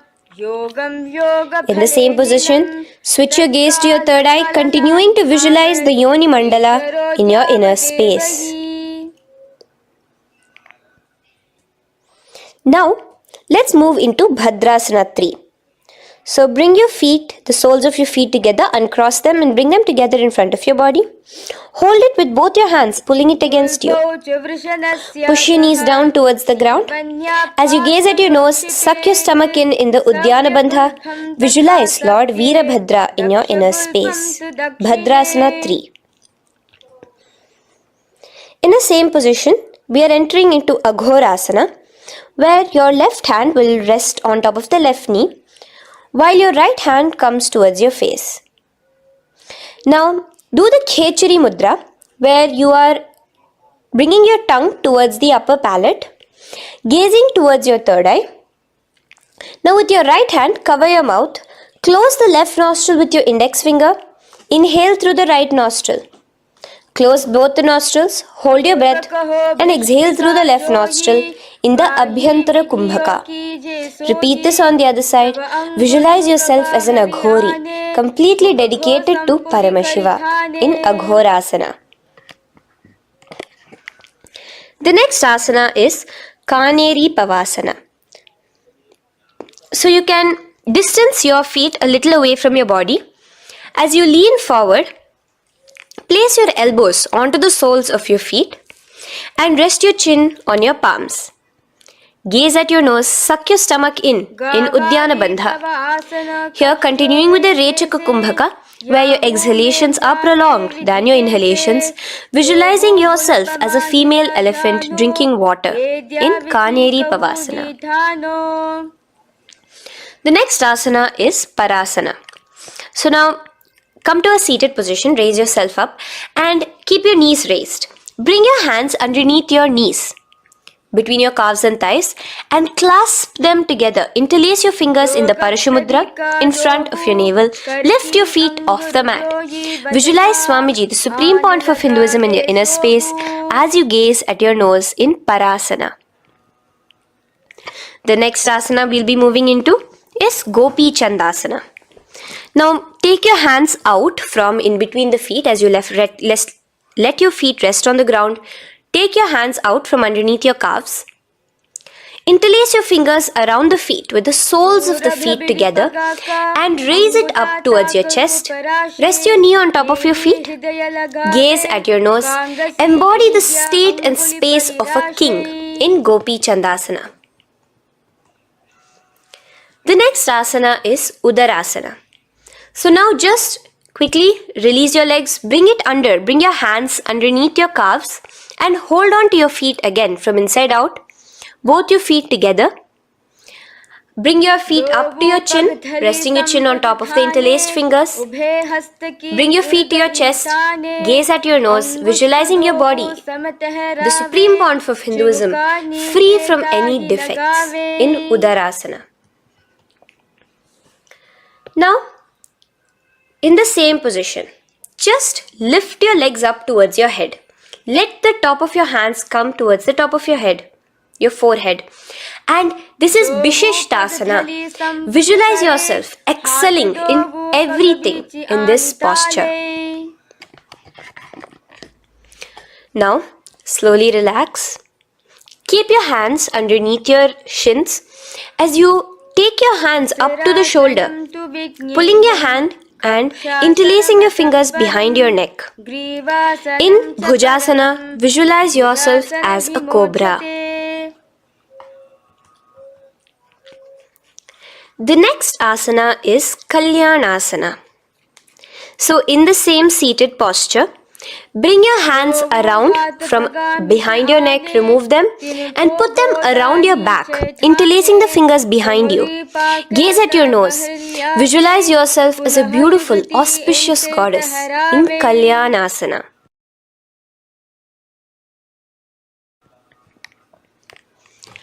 The next posture is Sankatasana. So now, uncross your hands from behind you. Release yourself completely onto the ground. Place your left knee on the mat and the left foot flat. Sit on top of your left foot, knee pointed forward. Raise your right leg on top of the left, bringing the right heel to the left hip. Place your hands on the opposite knees. Here, do the Ujjayi Pranayama. As you inhale and exhale, make the sound of an ocean. Visualize yourself as a swan, a beautiful swan in Sankatasana. The next is Dhenukasana. Just in the same position, slide your left heel to the left hip. Keep your right knee on top of the left. Place both your hands on your right thigh. Visualize a cow in your inner space as you suck your stomach in the Udyana Bandha, Dhenukasana. Now slowly uncross your legs as we move into Matsyendrasana. Place the right foot on the left thigh, the left foot on the right knee. Bring your left hand behind your back, hold the right thigh. Twist a little bit. Place your right hand on your left thigh. Twist your body, gaze towards your third eye, visualizing Swamiji in your inner space. The next asana, Matsyendrasana 2, just untwist your body. As you clasp the respective toes of both your feet with your hands, lean forward and down, bringing your forehead to the ground in front of your feet. Visualize Swamiji, the supreme point of Hinduism, in your inner space. Raise up now. Keep your legs in the same position. We have the Guru Asana. Interlace your fingers together and place it over the topmost knee. Suck in your stomach in the Udyana Bandha, clench your perineum in the Moola Bandha, tuck your chin to your chest in the Jalandhara Bandha. As you engage all three bandhas, visualize Swamiji in your inner space. Let us now repeat Sankatasana on the other side. So, you can release your hands, your legs as you cross the other leg over. Visualizing yourself as a swan, remember to put your hands on the opposite knees. The next asana, Dhenukasana, repeating it on the other side. Slide your leg out, bring both your hands to the topmost knee. Suck your stomach in the Udyana Bandha. Visualize a cow in your inner space. Matsyendrasana again, repeating it on the other side. Bring your legs to the cross-leg position. Twist your body around as you gaze at your third eye, visualizing Swamiji in your inner space. Untwist as we enter into Matsyendrasana 2 on the other side. Hold on to your feet, bring your forehead to the ground, continuing to visualize Swamiji in your inner space. Slowly raise up and let us do Guru Asana on the other side. Engage all the 3 bandhas in the Mahamudra Bandha. Interlace your fingers, place it on top of your knee. Continue to visualize Swamiji, the Supreme Pontiff of Hinduism, as we do Guru Asana. Now, slowly uncross your feet and place them flat on the ground, knees towards the chest in Pashasana. Keep your hands holding the opposite knees, thighs together, and keep your spine completely erect. Continue the Khechari Mudra, where your tongue is pressed against the roof of your mouth. As you gaze at your third eye, visualize Swamiji in your inner space. Continue the Ujjayi Kumbhaka. As you breathe in and out, make the sound like an ocean. Now in the same position, just bring your chin towards your knees in Bodha Shokasana. Lean forward, gazing at your nose, and visualize Swamiji, the abode of bliss in your inner space. Now raise up and bring your hands, uncross your hands, bring your hands underneath your knees, clasping the opposite elbows in Kurakatasana. Gaze at your nose, visualizing Swamiji in your inner space.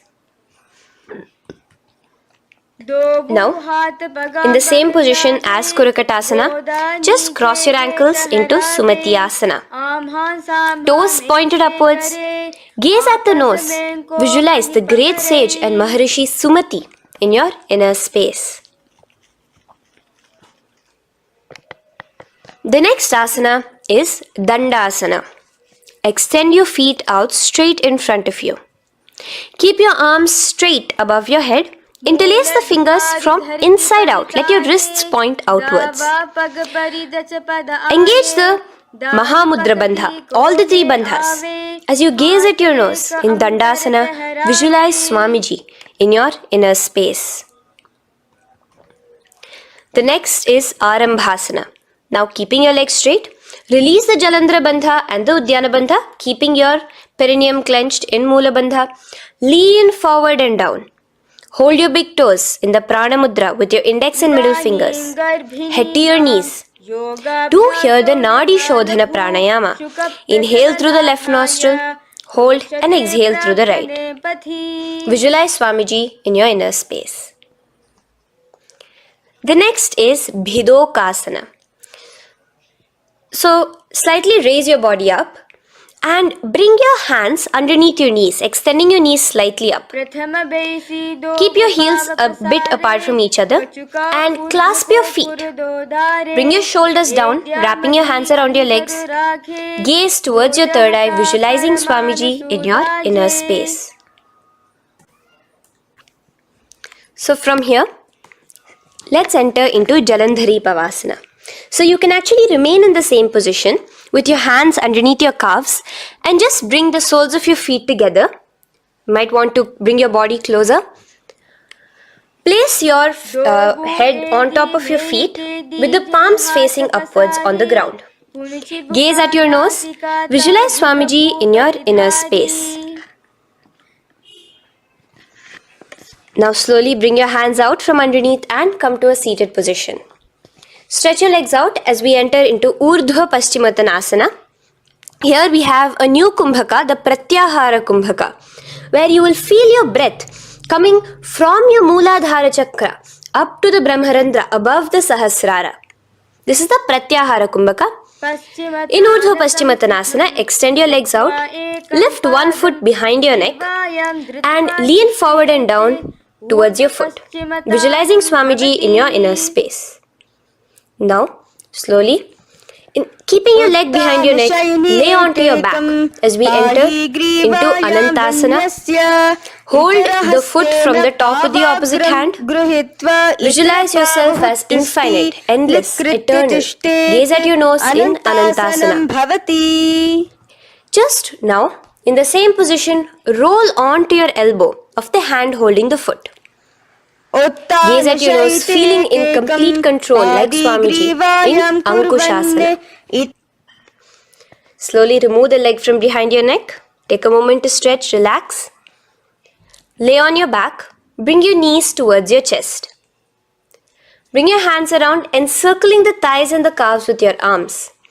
Roll to the left and right in Drishasana, visualizing Swamiji in your inner space. Then is Urdhva Paschimottanasana. On the other side, let us repeat it. Raise up to a sitting position and bring the other foot behind your neck. Lean forward and down, clasping your foot. Repeating Anantasana on the other side. Lay on your back. Bring the opposite hand to the foot. Gaze at your nose.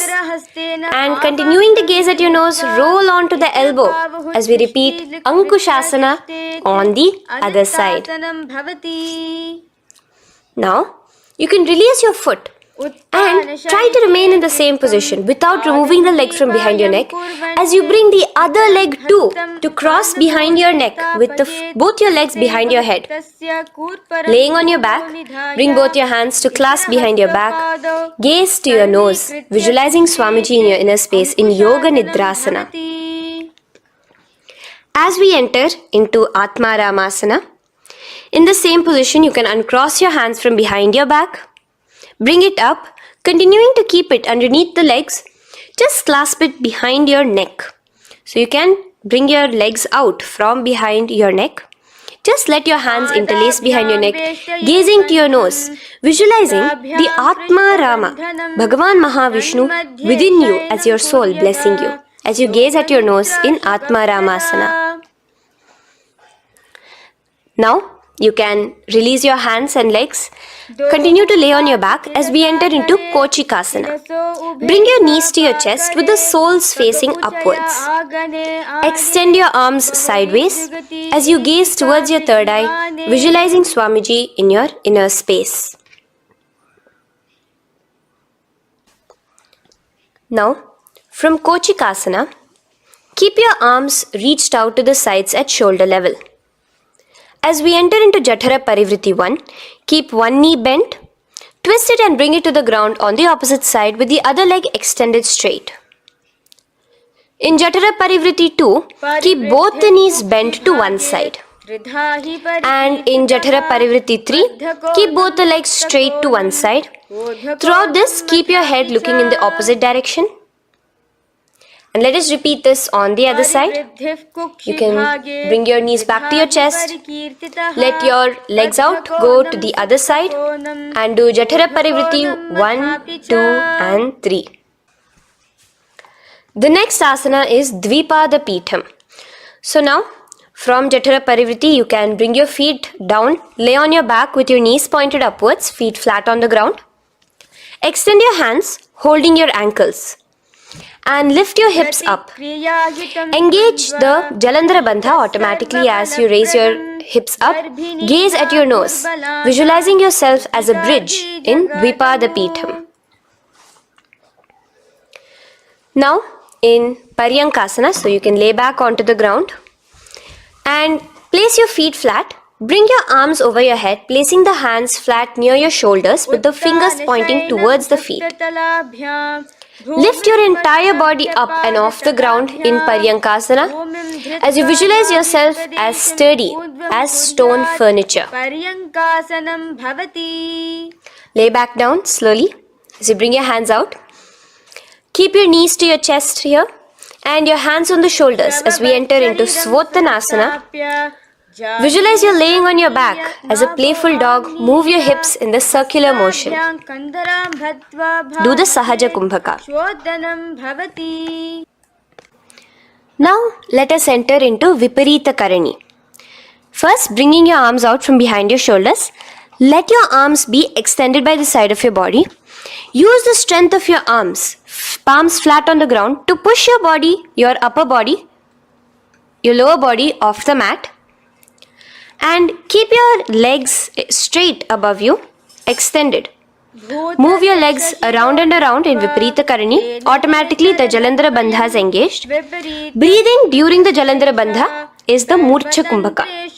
Visualize Swamiji in your inner space. The next is Viparita Karani 2. In the same position, just stop the rotational movement of your legs. Visualize Swamiji in your inner space. Now, as we enter into Langalasana, just let your feet from the top rest onto the ground above your head. Interlace your fingers in the Parashu Mudra behind your body. Visualize yourself as a plow in Langalasana, continuing to engage the Jalandhara Bandha. भूमिं कर्षयेत् लङ्घलासनं भवति. Now, in Shaita Paschimottanasana, bring your hands out from behind your body and hold on to the toes above your head. Keep your legs and hands completely straight. Visualize Paramashiva as Shaita Paschimottanasana is one of the 84 different asanas directly revealed by Paramashiva himself. Continue to do the Murcha Kumbhaka, inhaling and exhaling with the Jalandhara Bandha. Clasping your toes now, spread your feet wide apart from each other in Supta Konasana. Visualize Swamiji in your inner space. Bring your feet back together as we enter into Chakrasana. Clasp your ankles, keeping your legs and hands completely straight above your head. Visualize yourself as a chakra, a wheel in Chakorasana. Now slowly rest your back onto the ground. Keep your legs raised up in Supta Prasarita Padangushtasana. Clasp the respective toes in the Prana Mudra with your index and middle fingers and spread your legs out wide apart from each other.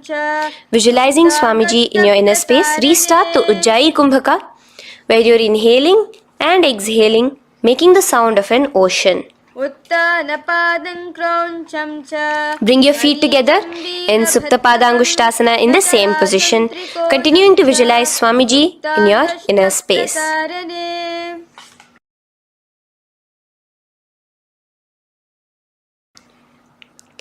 Now, bring your feet, release your feet and bring them into Padmasana. As you lay flat on your back in Matsyasana, hold the opposite elbows over your head, gazing at your nose. Visualize Matsyavatara, the fish form of Bhagavan Mahavishnu. Now in the same position, put one hand over the other, extend it straight above your head. As you visualize Lord Rama in your inner space, continue to gaze at your nose. Now, slowly bring your hands to your hips as we enter into Sarvangasana. Lift your hips and legs up into the sky, crossing your legs in Padmasana. Let your hands support you, your elbows on the floor. Do the Jalandhara Bandha as you gaze at your nose in Sarvangasana. Now, bring your hips back onto the ground in Vrishchikasana.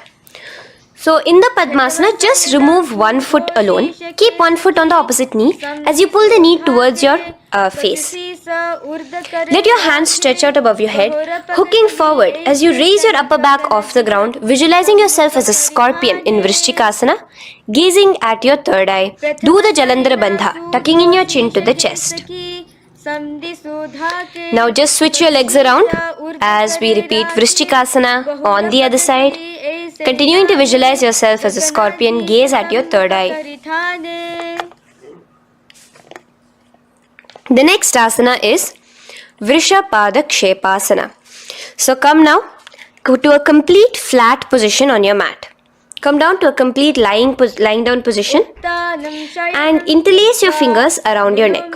Now raise both your feet off the ground. Extend one leg straight and the other knee to the chest in a bicycle motion.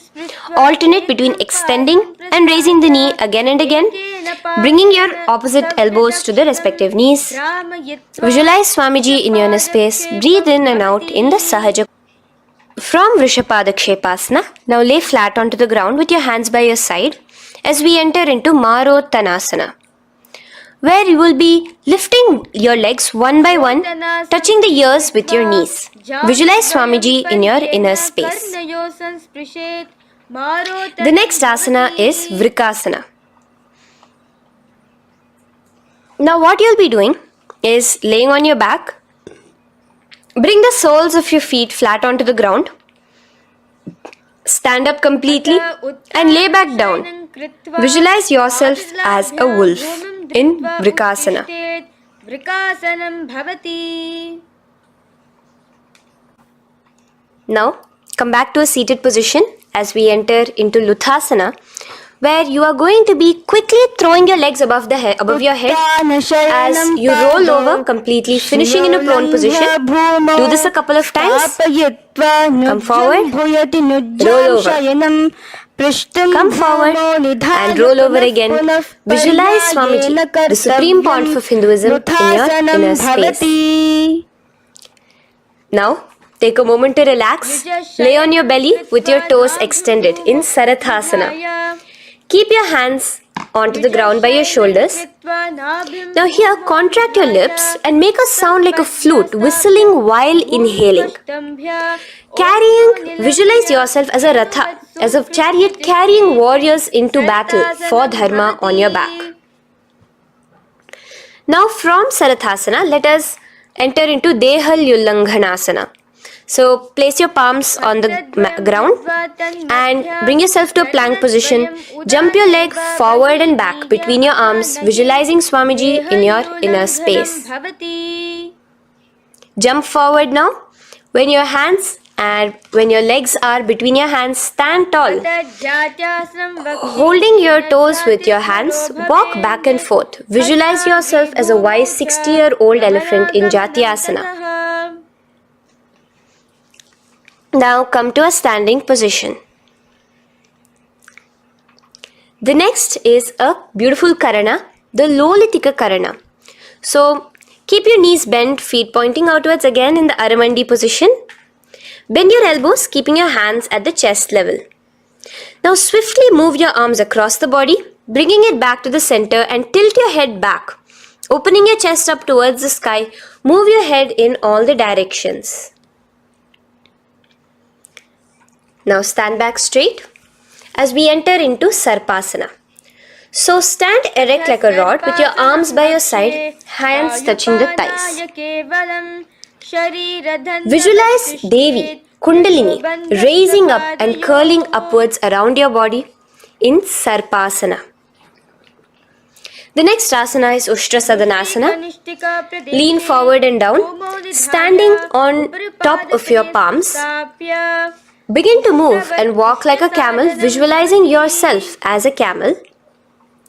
In the same position, continuing to walk around, switch your visualization to visualizing yourself as a horse as you start to walk around like a horse in Ashvasana. Now raise up tall as we enter into Kapota Nitakasana. Interlace your fingers behind the back, pulling them down towards your calves. Open up your chest. Keep your hands in the Parashamudra. Visualize yourself as a soaring bird diving down in Kapota Nitakasana. Now, stand tall as we enter into another Karana here, the Tala Pushpaputam Karana. Bring yourself to the Aramandi with your hands in the Namaskara Mudra. Simultaneously now, open up your palms while raising one heel off the ground, slightly lowering the waist and shoulder of the heel you have raised. Visualize you're offering a bouquet of flowers to Paramashiva as you come back to a standing position and repeat this on the other side. Let's do this a few times, offering flowers to Paramashiva. Now, come to a standing position. Stand straight and bring your hands together in the Namaskara Mudra. Slightly lean forward. Visualize yourself as a rhinoceros. Your hand is the horn as you gaze at your nose in Khadgasana. The next asana is Utthanotthanam. So come to a standing position and sit down all the way as low as you can to the ground and stand up. Do this again. Sit down, stand up, and again. Sit down, stand up. As you gaze at your nose throughout this. The next asana is Musalasana. Now come back to a standing position. Raise your hands above your head, tall as you jump up and down repeatedly. Visualize yourself as a mace. Jump here in Musalasana. The next asana is Uchirshaka. So come back to a standing position. Pull the sole of one foot towards your belly. Now with the other leg, sit down and stand up. Release the leg. Pick the other leg up, pull it towards your belly, sit down and stand up in Uchirshaka as you visualize Swamiji in your inner space gazing at your nose. The next is a Karana, which we will be entering into the Parshvajanu Karana. So again, bringing yourself to the Aramandi position, bend and lift one knee towards your chest, pointing the toes downwards. Keep your arm around the knee, holding it with the hand in a fist. Let the other hand hang down on the thigh, wrist twisted, fingers pointing inwards. This is the Parshvajanu Karana. Now slowly release as we enter into Tandavasana. Stretch one leg out straight in front of you as you alternate between sitting and standing. Visualize yourself fiercely dancing as Paramashiva. Raise the foot to the inner thigh of the opposite side. As we enter into Brahmanasana, let your hand be resting by the sides. Keep your standing leg erect like a rod. Visualize yourself being blessed by Lord Brahma. Now, you can bring the left foot around the right knee and rotate it, tucking the left toes on the other side of the right calf.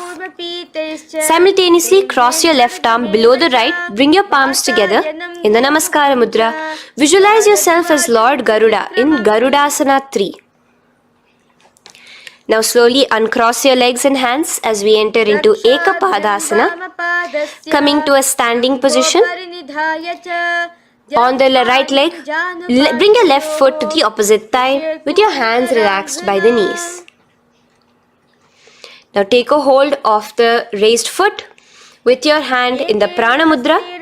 Stretch your leg out wide, out to the side and rotate your body quickly on the standing leg. Visualize yourself as the North Pole star in Dhruvasana. From here now, in the foot which is in your hand, just slowly, once you finish the rotating movement, in Trivikramasana, bring it up towards the back of your neck. Stand as tall as you can and alternate between sitting and standing. Visualize Bhagavan Mahavishnu in your inner space. Now you can take the leg out from behind your neck and stand straight. As we repeat the Parshvajanu Karana on the other side, bring your knee up to your chest, clasp your knee in a fist while the other hand comes to the opposite thigh. Hold there for a second and stretch your leg out. In Tandavasana, sit and stand. Visualize yourself fiercely dancing as Paramashiva. Bring the foot to the inner thigh, standing straight like a rod. Get your hands by your sides. Visualize yourself being blessed by Lord Brahma. In Brahmanasana on the other side. Move into Garudasana 3 on the other side as you rotate your leg over, your hand under. Visualize yourself as Lord Garuda. And uncross yourself as we move into Ekapadasana on the other side. Bring your foot to the inner thigh, to the root of the thigh and stand straight. Clasp your toes, stretch it out as we go into Dhruvasana on the other side. Visualize yourself as a pole star rotating quickly. Come back to a standing position and bring your foot behind your neck. In Trivikramasana, sit and stand. Visualize Vishnu, Bhagavan Mahavishnu in your inner space. Now, stand tall as we do the Samanakha Karana. Stand with your feet close together, toes slightly pointed outwards. Keep both the hands to the side of the body. Take a moment to breathe in and breathe out and relax. Now, slowly relax and from the standing position, Slowly bend forward, bringing both your hands underneath your knees. Now once you've squatted down fully, interlace the fingers together in the Parashamudra. Bring that interlaced fingers in front of your navel. In Ghorakanjali Asana, visualize the great sage Goraknatha, the founder of the Natha Yoga Hindu Sampradaya. As you do the Jivachala Kumbhaka, engage the Moola Bandha. The next asana is Kanchyasana. So now just slowly unwind your hands from each other, from your navel, and now bring your hands from the opposite side inwards underneath your calves and wrap your hands around your back. Hold them together in the Parashamudra. Keep your body, your upper body, upright, visualizing the supreme point of Hinduism in your inner space. The next is Bhairu Asana. So slowly unclench your hands and bring them out from underneath your legs. Keep your feet and knees together and in a squatting position, bring your hands behind your back, clasping them together, remaining in the Parashamudra. As you gaze at your navel center, visualize Bhagavan Kala Bhairava, the Lord of Time, in your inner space. The next asana is Varahasana. Now to gain your balance, you can lightly spread your legs apart and bring your hands to the back of your behind you in the Anjali Mudra, palms together. Visualize a boar, one of the 10 incarnations, the Varaha Avatara of Mahavishnu, gazing at your nose. Now slowly relax, bring your hands out from behind you as we move into Pripithasana. With your hands in the Prana Mudra, with your index and middle fingers, clasp the respective big toes and come to a half squatting position where your hips are at your knee level. Visualize Swamiji in your inner space as you do this asana, Pripithasana. Slowly let go of your feet and place your palms flat on the ground in front of you with the fingers wide for balance. We're going to be balancing here in Bakasana. Place your knees on the back of your arms. Focus your eyes on one spot as you raise your feet off the ground, balancing here. Visualize yourself as a crow. The next asana is Shushtanga Kapali Asana. So now come to a kneeling position. So from there itself, you can directly put your head onto the ground, or else come to a kneeling position and place your head onto the ground. Palms spread for support. Raise your body onto your head, bringing your legs into the Padmasana. Gaze at your nose. Visualize Swamiji himself in your inner space. Come down now, uncrossing your legs as you come down. Sit onto your knees, keeping the toes flat. Now, let your heels come outside of the hips. Keep your hands on your knees in Guptasana, sit straight. Keep your gaze on your nose. Visualize you're sitting in the sacred secret seat with Paramashiva and your Guru, Swamiji himself. Now we are going to be kicking up into a handstand. So get ready, place your palms on the ground, fingers wide for support. Do take support of a wall if you need it. And lift your body up straight above your hands. Visualize you are a tree in Vrikshasana 2 with deep roots into the ground. Breathe in and breathe out slowly. In the same position as we move into Shibhu Asana, switch your gaze to the third eye. Hold it there for a few seconds and relax. Bring your feet back to the ground. Now lay flat onto the ground in a plank position and slowly lower your body towards the ground and push yourself up again. In Matsyasana 2, go down and come up, visualizing yourself as a fish. The next asana is Sarpasana 2. So here you're going to lay prone, completely flat now. You can lower yourself to the ground. Bring your hands to the hips.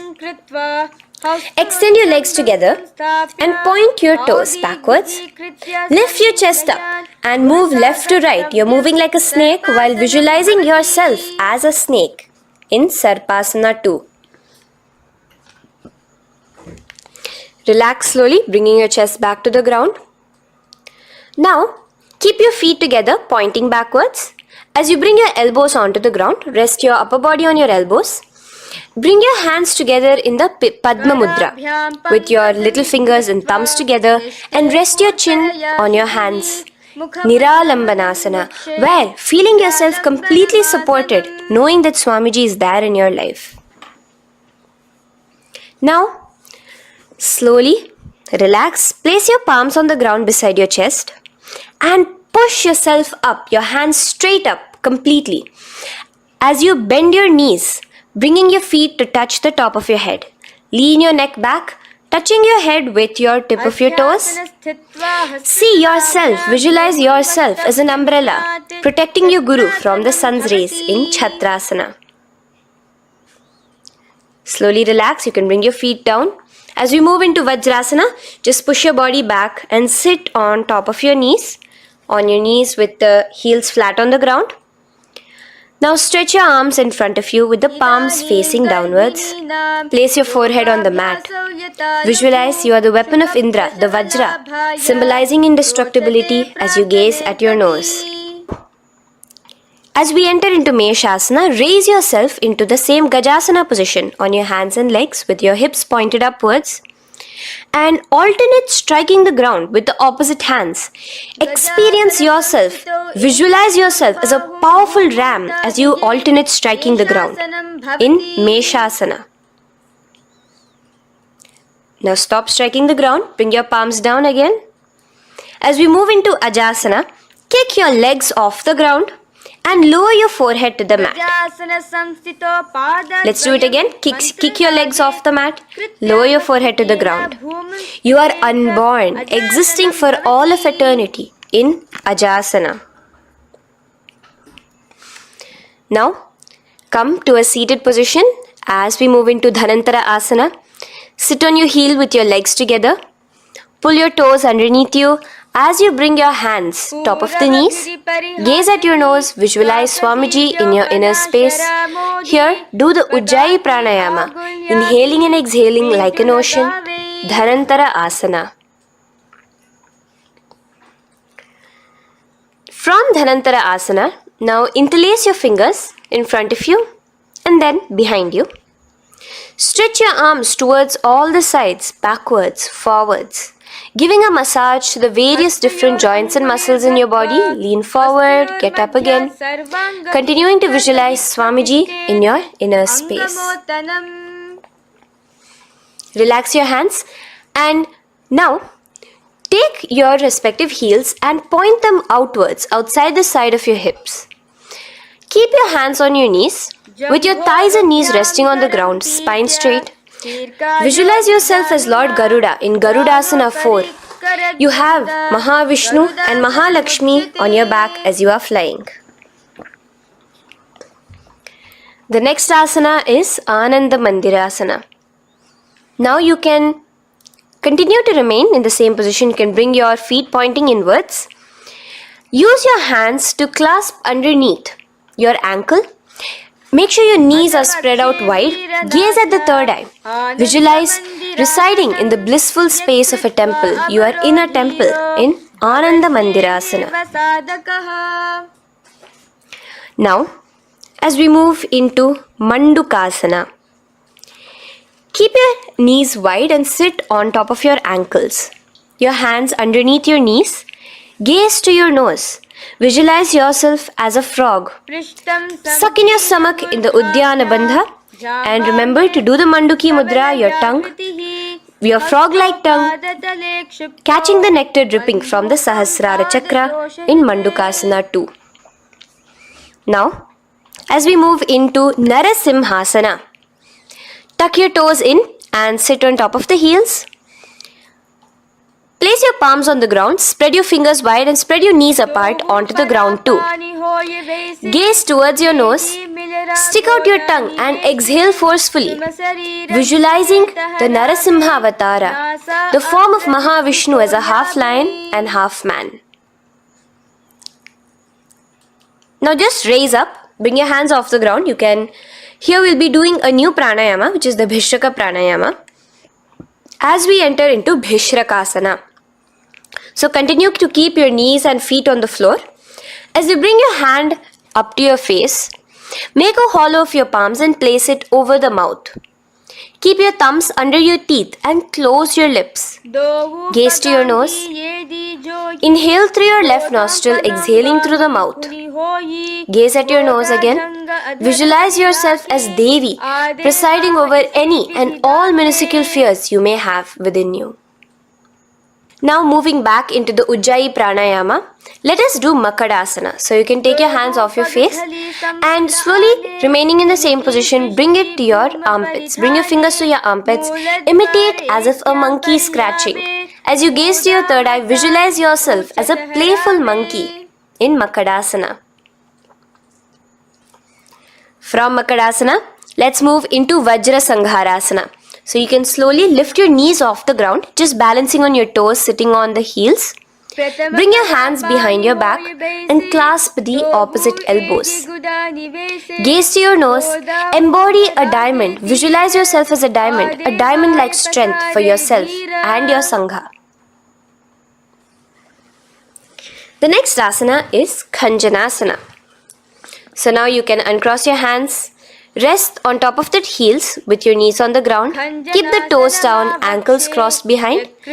Place your palms on the mat to your side. Suck your stomach in the Uddiyana Bandha as you gaze at your nose in Khanjanasana. Now, you can uncross your ankles and just sit with your toes flat. Keep your knees wide on the floor. Rest your hands on the knees. Just relax the Uddiyana Bandha, just sucking in your perineum in the Mula Bandha. Gaze at your nose, visualize yourself as a turtle with a stable body and mind to live for hundreds of years. And without changing anything in your physical posture, just visualize yourself uniting with Swamiji himself in Yogasana. Now, raise up onto your knees, cross your ankles behind your back until the feet are coming towards the opposite knees. Now, bring your hands behind you and hold on to the calves with the fingers inside, the thumbs outside. Gaze at the third eye as you visualize yourself in a space of oneness with Paramashiva himself as Swamiji. Now you can uncross your ankles, come back to standing on your knees as we enter into Ushtrasana 2. So now, in a kneeling position, bend backward, hold your ankles with your hands. Keep your arms straight. As you push your hips forward and tilt your head backwards, visualize yourself as a camel in Ushtrasana 2. Slowly, in the same position, lower yourself onto your back in Jatyasana 2. As you are lowering yourself, experience yourself as a blooming lotus. Bring your head, the back of your head onto the mat. Gaze to your nose. Now, let's move into Viratasana. So, try your best to do this without the support of your hands, but you can use your hand support if needed as you raise up from Jatyasana and back down. Raise up and go back down as you gaze at your nose. Raise up and go back down. Visualize Swamiji in your inner space. Now from Viratasana, raise your hips up higher, bringing your forearms onto the mat behind you in a short back bend posture. Hold the back of your heels in Kapotasana. Visualize yourself as a beautiful dove, a Kapota, in your inner. As we move on from Kapotasana into Varasana. So stand upright on your knees with the toes tucked. Hold your arms with the opposite hands. Gaze at your nose. This is the boon fulfilling posture. Visualize your boon becoming a reality directly from Paramashiva himself in Varasana. Now, keeping your knees together, toes tucked, just lean forward, bringing your head onto the mat. Holding your head with your hands. Visualize yourself as a boar, as the Varaha avatar of Bhagavan Mahavishnu in Varaha Asana 2. Now, just kick your legs off the ground as we enter into Mundasana. Raise yourself up into a headstand posture, visualizing yourself as a lopped tree. Gaze at your nose. Breathe in and out in the Sahaja Kumbhaka. Slowly come down now. Relax. Come to a kneeling posture. Sit on your heels. Bring your head down beside your knees, your elbows adjacent to the knees, your hands holding your head. Exhale through your mouth as you gaze at your nose, visualizing Swamiji in your inner space in Andhasana. Now from here, push yourself off the mat as you come lying prone on your belly. Let your arms be extended straight out, and together lift your thighs, arms and chest off the ground, stretching your body, balancing there. Visualize yourself as a locust in Viparita Shalabhasana. The next asana is Kapalasana. So slowly lower yourself back to the ground. Now, laying on your belly, bring your arms to your side, palms downwards. Keep your forehead on the ground and your chest on the mat. Only lift your legs up into the air. Only your legs are lifting up. Visualize yourself as a skull. You are a mind with purified thoughts, a strong will to attain enlightenment in Kapalasana. The next asana is Akasha Kapotasana. So now, in the same position as you are, let your arms be straight out behind you. As you kick your legs up and over your head, bring your feet slowly to the mat in front of you. Push yourself, balance there. Visualize yourself as a free and open flying dove in Akasha Kapotasana. Bring your legs back out as you lay flat on the mat. Now push yourself onto your knees. Place your forearms on the ground and your chest down such that your navel is touching your knees. Be sturdy, visualizing yourself as a sparrow in Chatakasana. The next asana is Vrishchikasana 2. So your forearms are on the ground. Now slowly raise to your toes and kick your legs off the mat. Slowly lowering your legs to your head. Visualize yourself as a scorpion as you balance in Vrishchikasana 2. Slowly release yourself, coming back to the ground as we enter into Vrishasana. Sit down on top of your right heel and let your left foot remain outside of the hip, the ankle to the side. Place your hands on the mat, visualizing yourself as a bull in Vrishasana. Now, bring both your knees underneath you, sit on both your heels, cross your left leg over top of the right lightly, and in Lolasana, push yourself off the ground. Your knees are off the ground, you're just balancing on your hand above the mat. Visualize Swamiji in your inner space. Lower down now. Bring the left foot now outside. Bring the right foot out and sit on your left heel now. As we do Vrishasana on the other side, visualize yourself as a bull. From here, let us get into a very powerful asana, Balagunasana. So, place your left toes on the ground, sit on the heel of your left foot. Place the right foot flat with the knees raised towards your chest. Maintain your palms on the respective knees. Be upright. Visualize Balagunahai, one of the 84 siddhas in your inner space in Balagunasana. Now come to a squatting position. Let your feet be flat as you bring your elbows under your thighs and calves, wrapping it around your shins. Hold on to your ankles from the outside in Grahasana, visualizing yourself as an entire planet. Now, you can unwrap yourself as you sit on top of the opposite heel in Balagunasana on the other side. Maintain your palms on the respective knees. Visualize Balagunahai, one of the 84 siddhas in your inner space. Now, sit upon both the toes with the heels up and knees off the mat, knees pointing forward. Now, keep your hands downwards on the respective knees.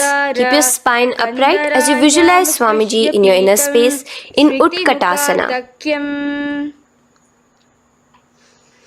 The next asana is Vajra Sangharasana. Just spread your knees out wide in Utkatasana. Spread your knees out wide. Clasp the elbows behind your back. Visualize Swamiji in your inner space in Vajra Sangharasana 2. The next asana is Anilasana.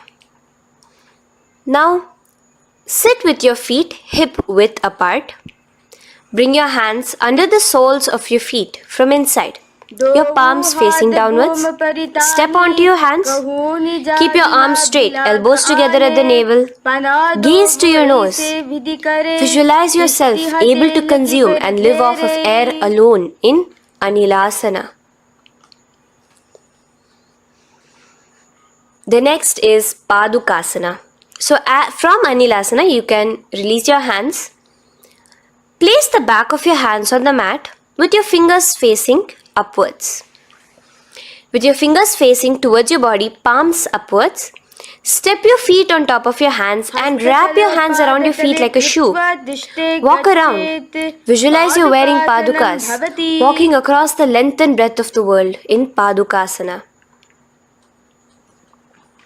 Now bring your palms onto the ground. Stop moving around as we move into Kukutodana. Kick your feet up into the air and let them fall back down. Let's go up again and come down. Kick up and go down. Visualize yourself as a rooster in Kukutodana.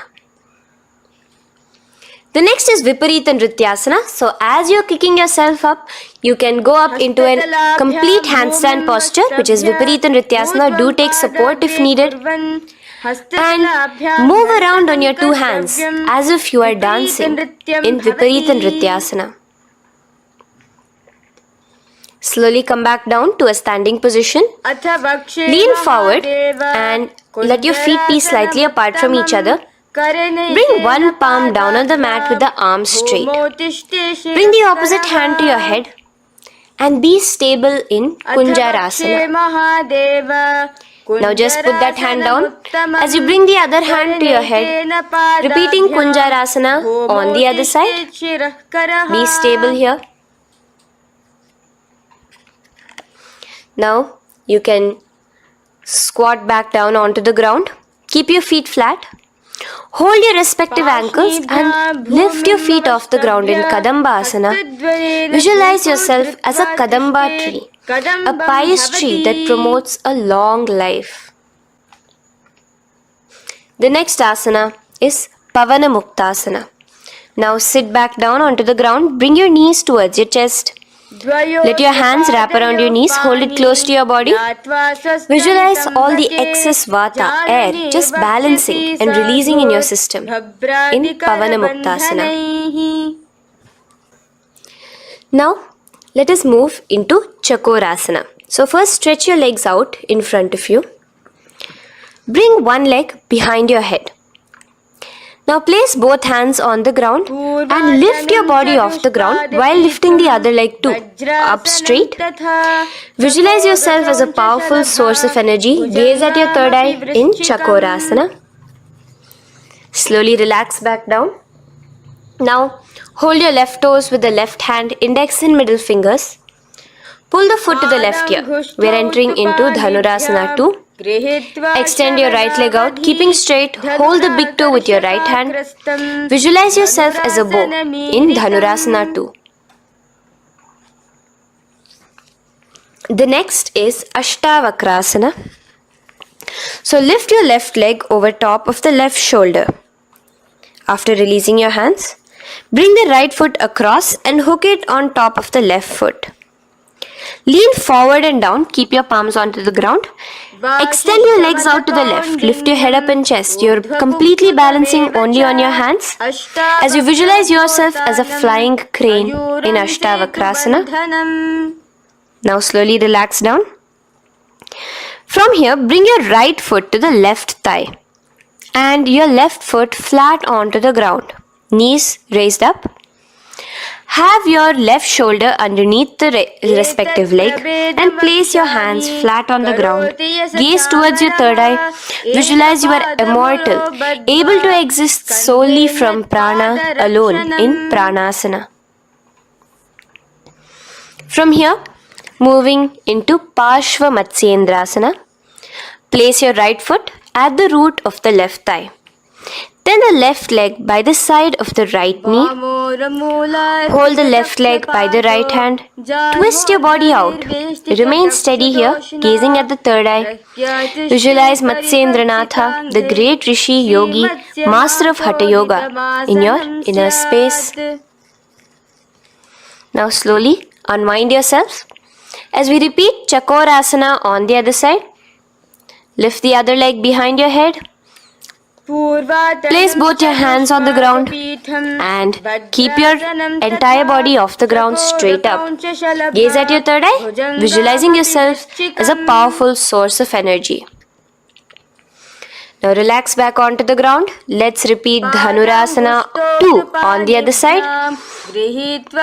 Clasp your respective hands with the feet. Pull one foot back, the other foot extended forward, visualizing yourself as a bow. Release your feet as you cross them over each other, over top the shoulder in Ashtavakrasana on the other side. Raise off the ground. Visualize yourself as a flying crane. The next asana, we'll be repeating Pranasana on the other side. Bring the right foot to the left thigh. Bring your hands onto the ground with the knee raised. Gaze at your third eye, visualizing yourself able to live off just prana, just air alone. And relax as we do Parshva Matsyendrasana on the other side. Twist yourself, visualizing Matsyendranatha, gaze towards your third eye. And from there, let us enter into Ardha Paschimottanasana. Keep one leg straight and press your perineum with the other heel. Bring your chest forward and down. Hold your toes and feet and bring your head towards your knees. Here in Ardha Paschimottanasana, visualize Swamiji in your inner space. Now raise up, and the foot which was at the inner thigh, now rotate it outside of the hip. Now hold the sole of your other foot and lift your leg up towards your forehead. Try to bring your knee to your forehead as you keep your knee straight. Gaze to the nose in Kraunchasana. Visualize yourself as a crane. Now slowly relax down your leg. Now the leg which is now straight, you can bring it to the inner thigh as you straighten out the other leg. As we repeat, Ardha Paschimottanasana on the other side. Lean forward and down, clasping your foot. Bring your forehead to your knee. Visualize Swamiji in your inner space. Slowly raise up. Place your right ankle outside of the hip now. Hold the sole of the left foot, lifting the leg up towards your forehead. Stretch yourself there. Gaze at the tip of your nose. Visualize yourself as a crane in Kraunchasana on the other side. Now from here, bring the soles between the thighs and calves. So once you have relaxed yourself, bring your soles between the thighs and calves. Keep your spine straight. Palms resting on your knees. Visualize a swastika, embodying peace, well-being, good fortune and prosperity as you gaze at your nose in Swastikasana. Now without changing anything about your position, just take your hands alone. Cover the respective heels with your hands in Gorakshasana as you tuck your chin to your chest in Jalandhara Bandha. Gaze at your nose. Visualize the great Rishi Gorakhnatha, the founder of the Natha Yoga Hindu order. Now release the Jalandhara Bandha. Continue to keep the Mula Bandha engaged throughout the whole sequence. As you raise one foot to the opposite thigh, Bring your hands to your face in the Shanmukhi Mudra, closing your eyes with your index finger, nose with the middle finger, ears with the thumbs. Gaze at your third eye as you meditate on Swamiji himself, the Supreme Pontiff of Hinduism. Now release the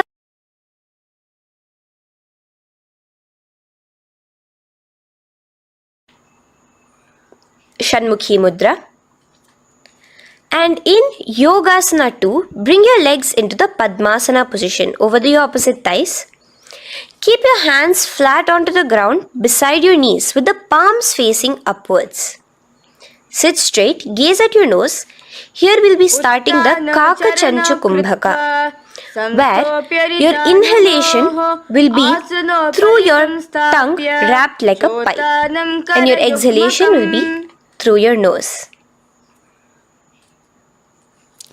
From Yogasana 2, now keeping your palms beside your body, just switch them around to be flat on the ground and push your entire body off the ground, balancing. Visualize yourself as a rooster in Urdhva Kukkutasana. Now relax down, come back to a seated position on the floor, keeping your legs in Padmasana. Insert your hands through your knees and place them on the mat. Remember, do not lift your body up, just stay seated down there. In Siddha Harituliyasana, gaze to your nose, visualize Swamiji himself in your inner space. From there, let's enter into Hamsasana, where you will actually be pushing yourself off the ground. Lift your thighs up high above your shoulder, above your elbows as much as possible. Gaze to your nose, visualizing yourself as an elegant swan in Hamsasana. Now release yourself. Now, do not take your hands out from between your thighs and calves. Just go onto your knees and reach your hands behind your body with your fingers interlaced in the Parashumudra. Bring your forehead to the floor as you gaze at your nose. Visualize yourself as Lord Paramashiva's bow in Karmukasana. Now, slowly come back to the seated position as you move into Kurmasana 2. Keeping your hands in between your thighs and calves, bend your elbows and hold your respective shoulders with your hands. Visualize yourself as a turtle, a stable body and mind to live for hundreds of years. Now in the same position, just engage the Jalandhara Bandha, tucking your chin to your chest as we move into Granthi Bhedasana, gazing at your nose. Rejoice, knowing you are in Paramashiva's secret knot posture. And from there, release the Jalandhara Bandha as you roll onto your back. Keep your hands on the shoulders, laying flat on your back. As you visualize yourself as a turtle on its back, playful, gaze at your nose in Uttana Kurmasana. Now rock yourself back to a seated position as we do Pangu Kukkutasana. Now it's the same as your hands between your thighs and the calves, except you will be placing one hand flat on the mat. Hold the wrist with the other hand. Lift your body up and holding only on one hand. Visualize yourself as a rooster in Pangu Kukkutasana. Now release back to the ground. Hold. Let's do Pangu Kukkutasana on the other side. Place the other palm flat and bring the other hand holding the wrist. Push yourself off the ground. Visualize yourself as a rooster. Continue the Kakachanchu Kumbhaka, sucking in your breath through your curled tongue and exhaling through your nose. As you slowly extricate your hands from between your thighs and calves, let's do Girdharasana here. So now, interlace your fingers in the Parashumudra as you place your elbows on the feet, remaining your legs in Padmasana. Lean forward and down, resting your chin on your knuckles. Place your thumbs to your throat in Girdharasana. Visualize Swamiji in your inner space. From there now, sit straight into Padmasana 3. So with your legs in Padmasana, bring one hand over the other near your navel center. Engage all the three bandhas. Suck in your stomach. Clench your perineum.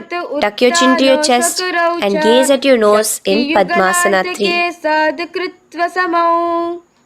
Slowly now. As we move into Padmasana 4, bring your hands to the respective knees. Release the Jalandhara Bandha and release the Udyana Bandha, just engaging the Moola Bandha alone. Visualize Paramashiva in your inner space as you gaze at your nose in Padmasana 4. Now we'll be entering into Karmukasana 2. So in the Padmasana position, hook your right hand index and middle finger in the Prana Mudra around the toe. Pull it back while your left hand rests on the knee. Now, as you visualize yourself as Paramashiva's bow, just release your right foot, bring your left hand to the left toe, right toe, and let your right hand be on the right knee. Now from here, let's do Karmukasana 3. So you can release your toes, cross your hands behind your back, continue to keep your legs in Padmasana, and with your respective hands, cross behind your back. Hold on to the toes in the Prana Mudra. Engage all the three bandhas, suck in your stomach, clench your perineum, tuck your chin to your chest. Visualize yourself as Paramashiva's bow in Karmukasana 3. Slowly relax the bandhas, just keeping the Moola Bandha. Continue to hold on to your toes. Release the Udyana Bandha and the Jalandhara Bandha. Switch your gaze to the third eye. Visualize you are Paramashiva's third eye itself. Anything you come across, you just rejuvenate it, destroy it in Dridhasana. Now, try to keep your hands at the toes. If not, just keep your hands crossed behind you as you lean onto your back in Padmasana, where you are entering into the Nagrasana position. Lay flat onto the back, visualizing yourself as a snake. Gaze at your nose in Nagrasana. Do the Sahaja Kumbhaka, simple breathing, inhaling and exhaling.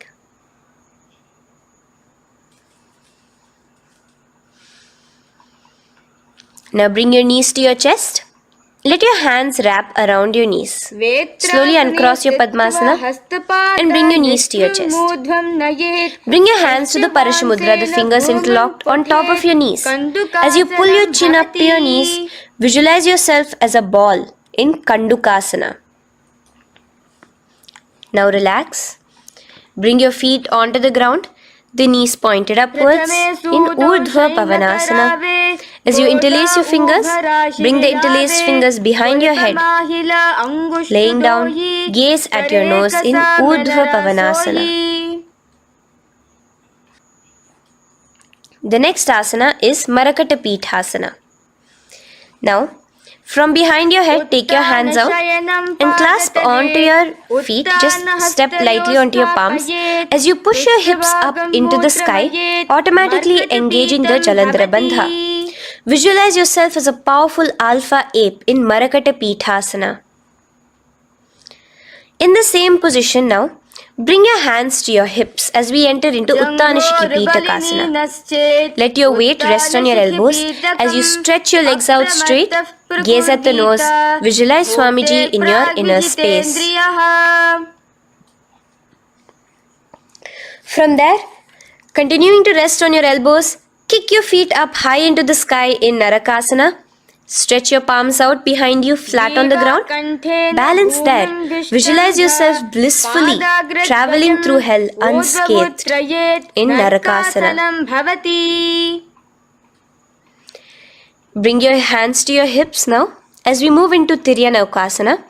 Angling your legs down at an angle, visualize yourself as a boat crossing the ocean of samsara in Tiryanaukasana.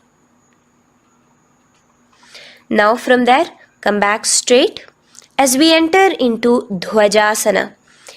Keep your legs up high above your body, your hands stretched out down behind you. As you push yourself up, visualize where Kailasa's flag respected across all nations in Dhwajasana. Hold there for a few seconds and relax now. Flat onto the ground, palms slightly away from your body. Do not move at all in Mritasana. Your body is dead. Visualize that. Visualize the Supreme Pontiff of Hinduism liberating you. Let your awareness travel to all the parts of your body in the Shakti Chalan Mudra as we do Mritasana.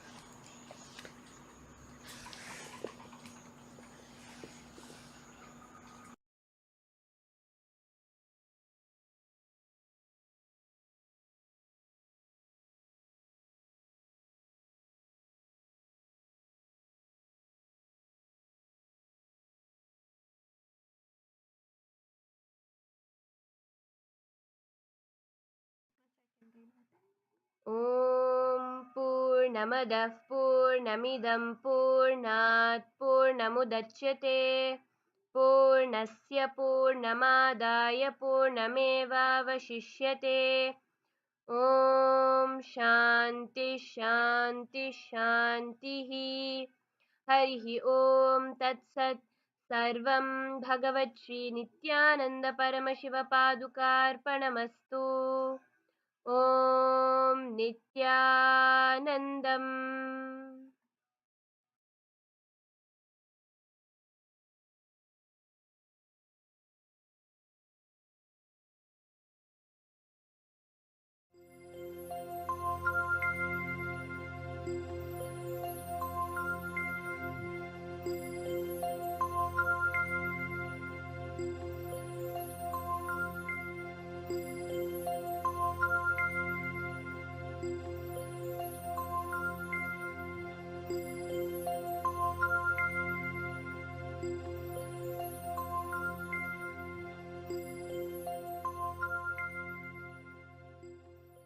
Her her Gange her her Gange her her Gange her her Gange her her Gange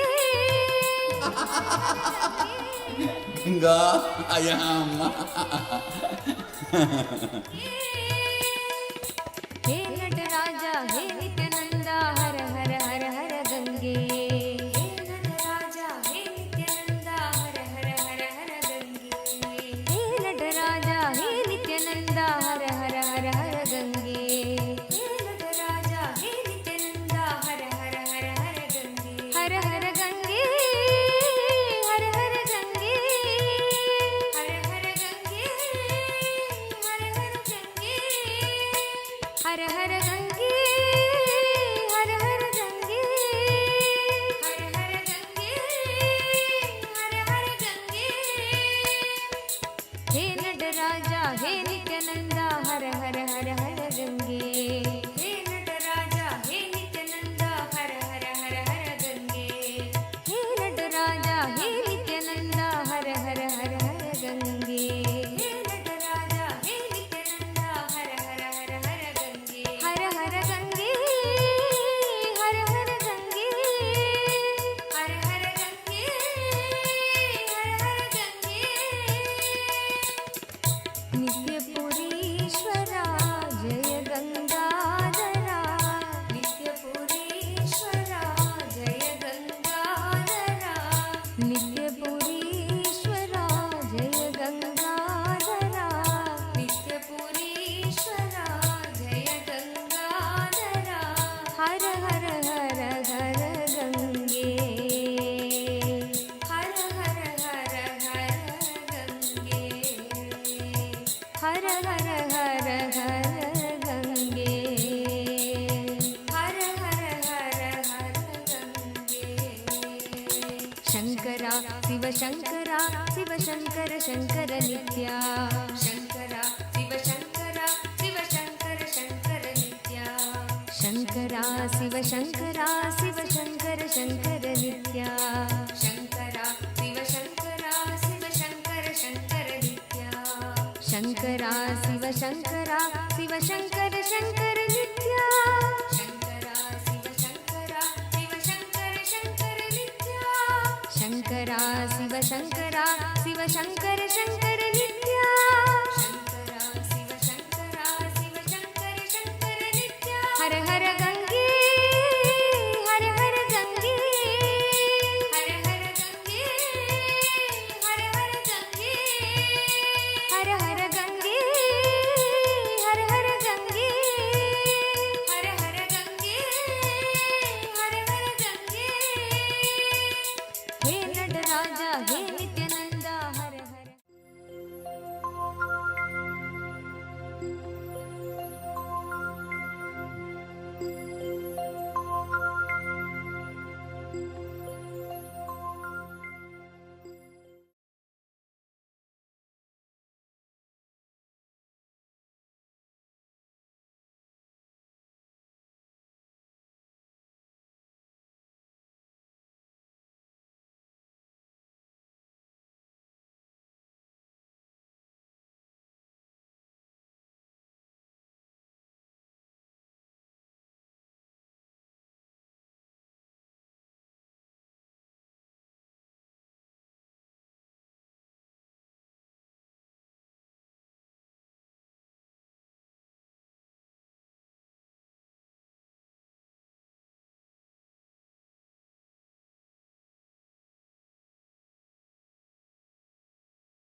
I welcome you all with my love and respect.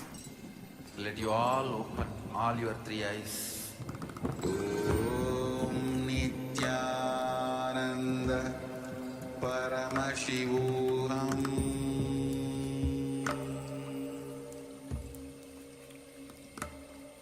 Om Nithyananda Paramashivoham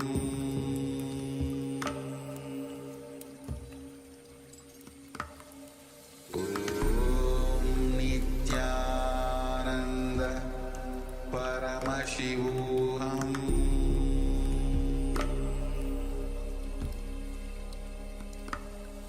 Om Nithyananda Paramashivoham Om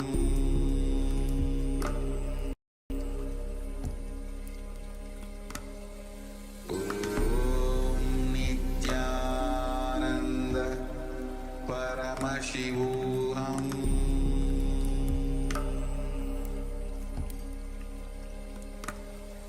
Om Nithyananda Paramashivoham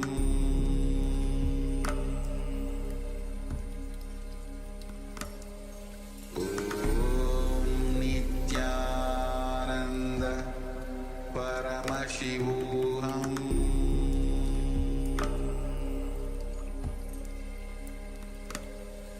Om Nithyananda Paramashivoham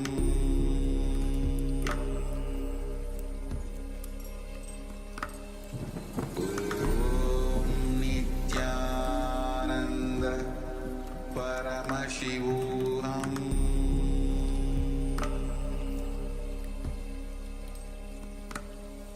Om Nithyananda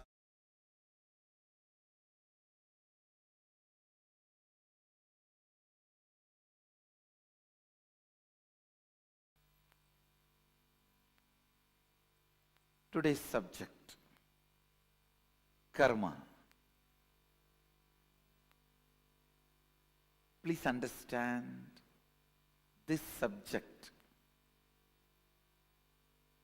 can be defined, interpreted, not just thousands or lakhs, millions of ways. It's literally infinite ways the subject can be defined.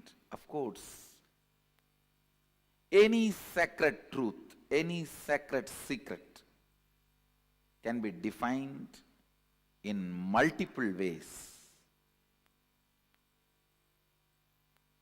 But usually, the way I define, the definition itself most provocative, provoking you towards activism, invoking completion in you. Most provoking activism, invoking completion.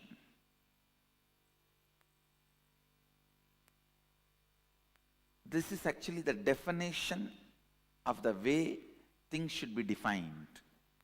Definition of definition. How something should be defined. It should be provoking you towards the truth. It should be provoking you towards activism, towards truth. Understand, based on this definition of definitions, I'll define the word karma. Please listen. Listen carefully. Any thought current or thought pattern in which you are stuck is karma. Listen. the thought current or thought pattern, any thought current, any thought pattern in which you are stuck is karma. Stuck thought current, suffocating thought current, suffocating thought pattern, suffocating thought trend is karma. Apply this one line definition in any zone of your life or any dimension of your life. I can say that karma is the side effect of incompletions. The young age I was spending a lot of time in traveling, doing pilgrimages and wanderings. So I was near Varanasi, a small place near Ghazipur. There was a small town. I was staying there and taking care of one sadhu, one very elderly sadhu. He was in his deathbed. I was staying in the hospital, ICU. ICU means don't visualize Hyderabad ICUs. The village hospital ICUs. I can say town hospitals ICUs. Kind of a two broken steel cart. But for a town it was well equipped. For that size town it was well equipped. I was taking care of him. In North India, the tradition is all the young sadhus will take care of the old sadhus. Taking care of sadhus is considered as a great punya, especially when they are sick and old. I was taking care of this sadhu. At that time, I happened to see one guy dying in the hospital, in the ICU. Next bed. I was with this sadhu, I saw that next bed, that guy started dying. Please understand, I am describing as I experienced. And I am responsible for what I am talking. I know many people follow the instructions I give. Many people practice these teachings. Because of that, I have to be more responsible about what I am talking. See, if nobody is listening, nobody is caring, nobody is practicing, I can talk what I want. But I know millions of people are practicing what I am talking, listening to what I am talking. So I am responsible for what I am uttering. With that responsibility, I am telling you, as exactly I experienced. I saw this person dying. It was such a strong experience for me. Still, even when I remember, even now I can just see visually the whole thing in front of me, including that old glass on that steel table near that patient. I can see everything so vividly.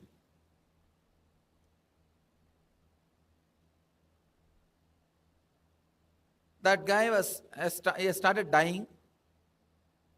The doctors were standing around and trying to help, support him, whatever medically they can do, giving oxygen or whatever medically they can do, they were trying to do. But of course, they were not able to save him. He started leaving the body. First time, I was seeing death directly. In the young age, I saw my old grandmother dying, but I didn't have the vision or the spiritual experience to see what is happening in the being. Here, I was able to see very clearly what is happening in that being. But I was not able to help. I was not able to do any help to that person, but I was able to see what was happening. In few minutes, I saw that that person's soul was not able to tolerate that pain. It just dived into coma. Means like see, in your system, you have an automatic painkiller mechanism. That is a coma. The pain is too much, you fall into coma. That's a kind of an automatic painkiller mechanism. It's not that you will not have pain, you will not feel the pain. When it becomes too much, like a sound, if it is too less, you can't hear. If it is too much, you can't hear. The frequency is more, you can't hear. The same way, the pain is beyond certain frequency, you push yourself into coma. You can't experience it anymore. You can't see anymore. I saw that person just jumped into coma. The moment he fell into the coma, his being, his soul started leaving the body.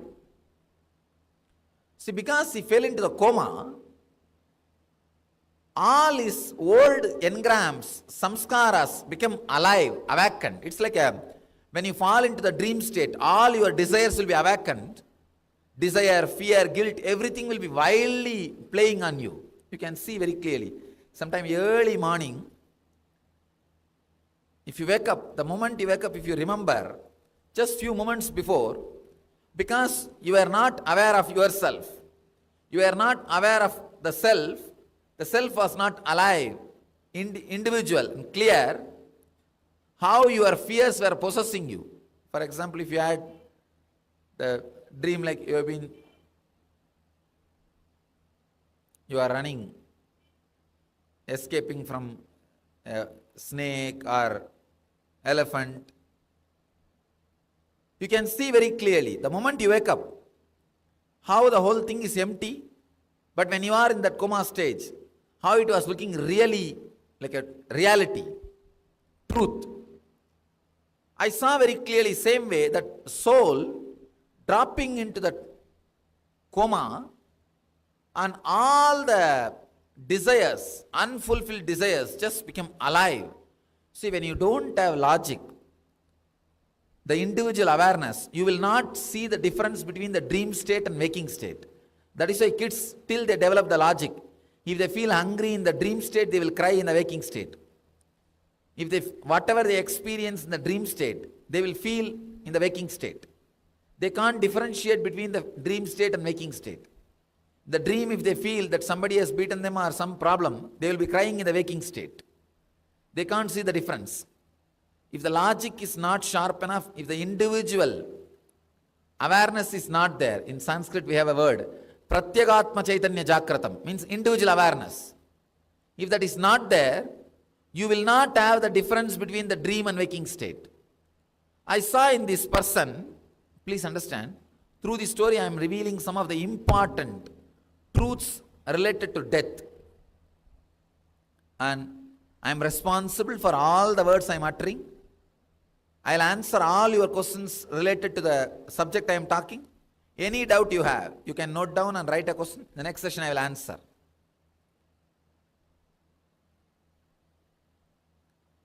Just like if you go to a lawyer, he is ethically bound to give you the right opinion about the problem. So an enlightened being is ethically bound to tell you the truth exactly as it happens about the cosmos, the cosmic questions like a life and death and everything.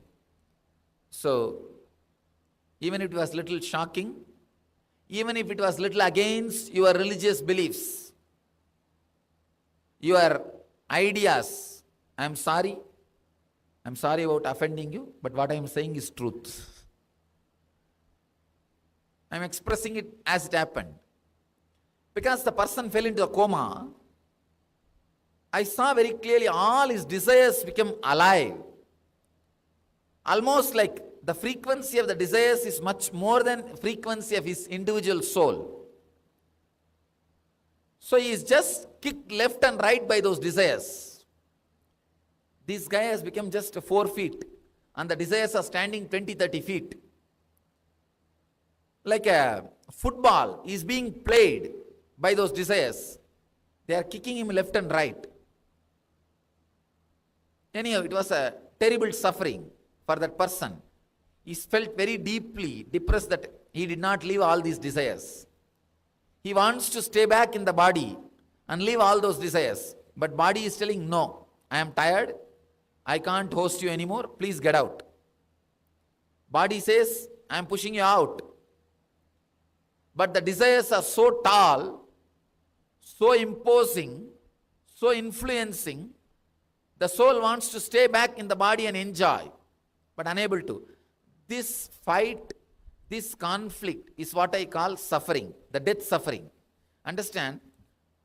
Do not think you will go to hell and you will be put in the hell and boiled. No, this process is hell. There is no separate hell. This process is hell. All the engrams, your engrams, which you carry as, which you cherish, which you think as life, will be awakened the moment you fall into the coma. So I saw that soul was moving through the desires with tremendous suffering, deep suffering. Then slowly, that soul moved to the next level. Next level I saw, instead of desires, that soul was attacked by the guilt. See, when you feel I should live like this, it's a desire. When you feel I should have lived like that, it's a guilt. When your soul goes towards the future, it's desire. If it goes towards the past, it's guilt. I saw the soul getting caught with a deep guilt. Oh, I should have done this, I should have done this, I should have lived like that, I should have finished that fellow that time. I did not fight properly, I did not do this properly. You can see even now in your life. Morning, if you finish your fight in the house and go to the office while you are working, all the points will come. Oh, I missed this point. I missed that point. You will prepare your notes and come back in the evening. The moment you enter the house,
नित्यानन्दं परमसुखदं केवलं ज्ञानमूर्तिं द्वन्द्वातीतं गगनसदृशं तत्त्वमस्यादिलक्ष्यम् एकं नित्यं विमलमचलं सर्वदी साक्षिभूतं भावातीतं त्रिगुणरहितं सद्गुरुं तं Namami.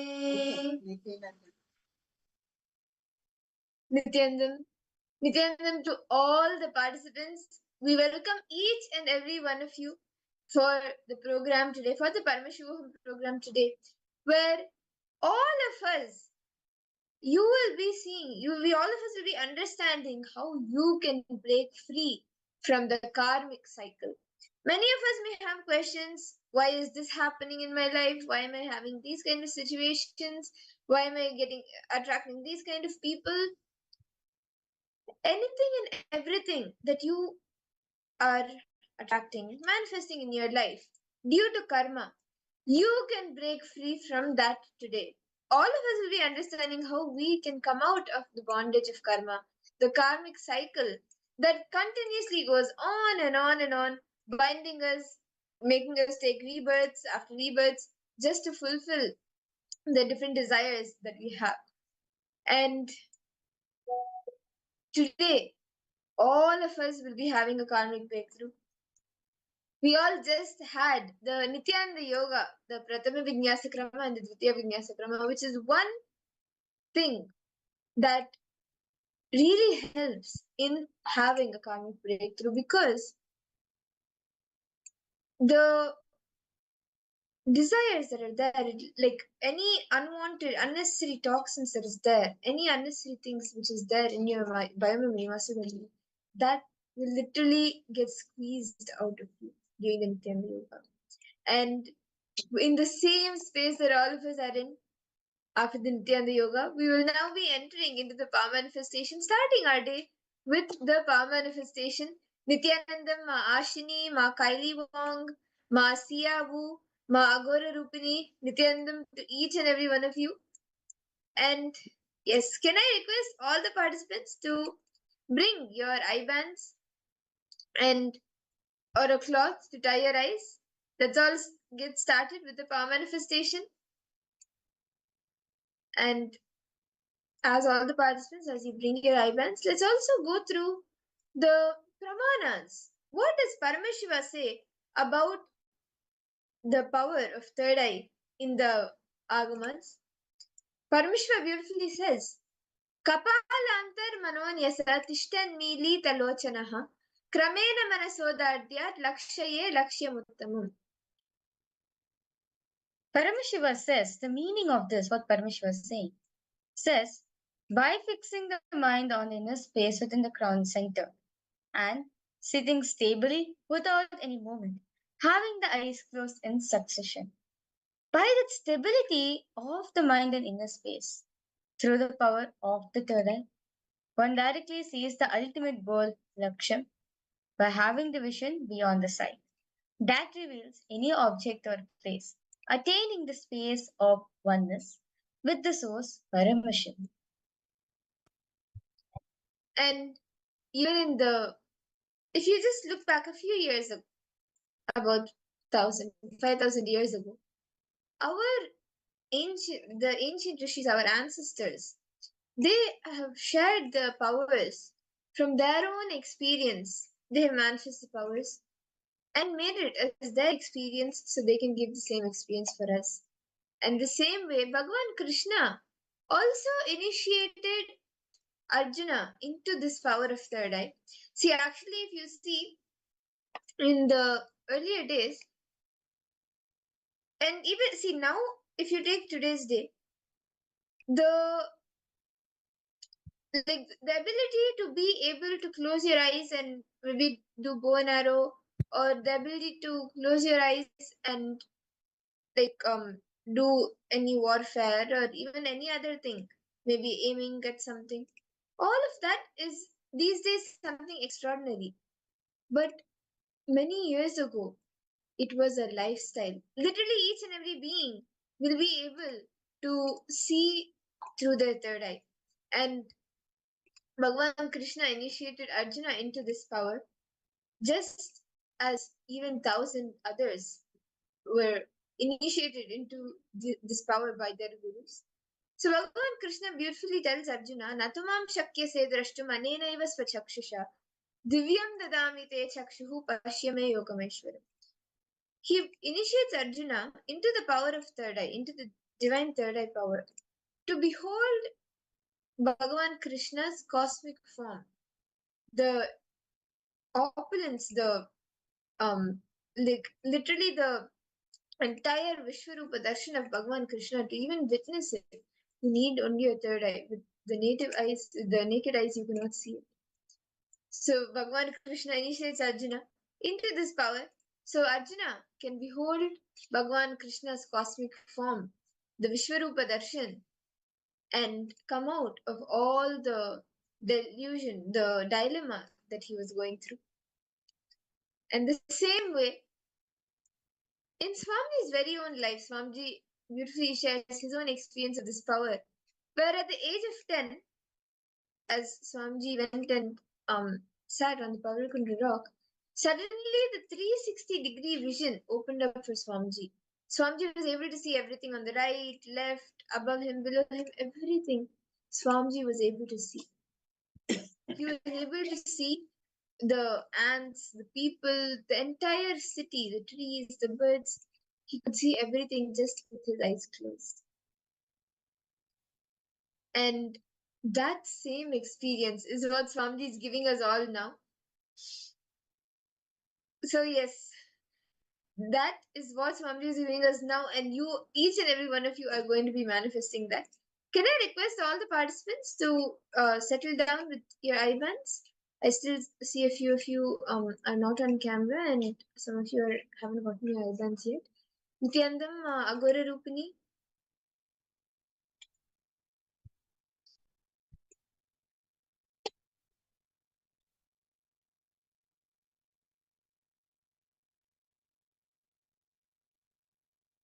Nithyanandam. Okay. Yes. So now let us all start with the power manifestation. Today we will be projecting some images for all of you.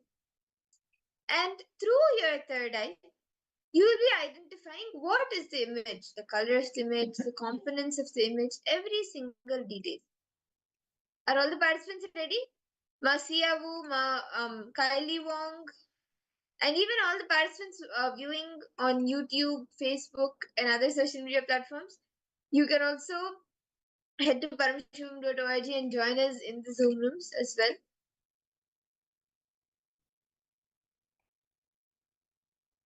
I request all the participants now.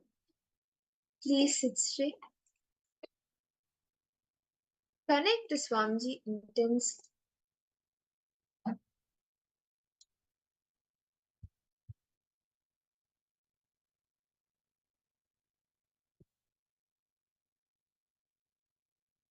Chant the Mahavakya.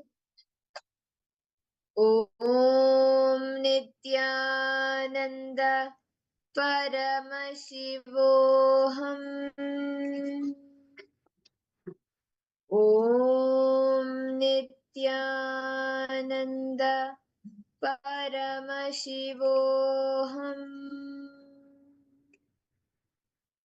Om Nithyananda Paramashivoham.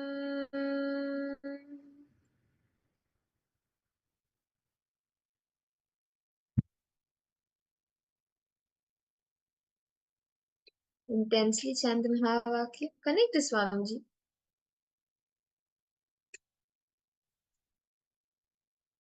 Bring your awareness to your third eye.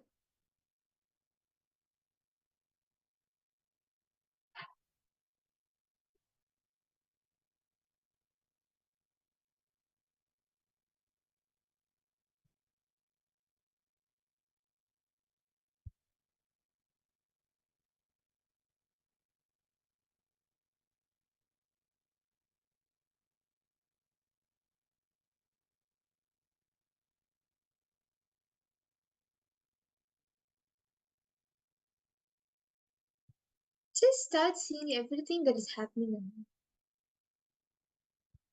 And now we'll be projecting an image for all of you. Start seeing what are the different components of the image, the colors, and whatever details Swamiji reveals to you. Start going on and not verbalizing it. As you see, start verbalizing it. So let's all start now. The image is being projected. Paramashivoham. Om Nithyananda Paramashivoham. Om Nithyananda Paramashivoham. Om Nithyananda Paramashivoham. Om Nithyananda Paramashivoham. Om Nithyananda Paramashivoham. Om Nithyananda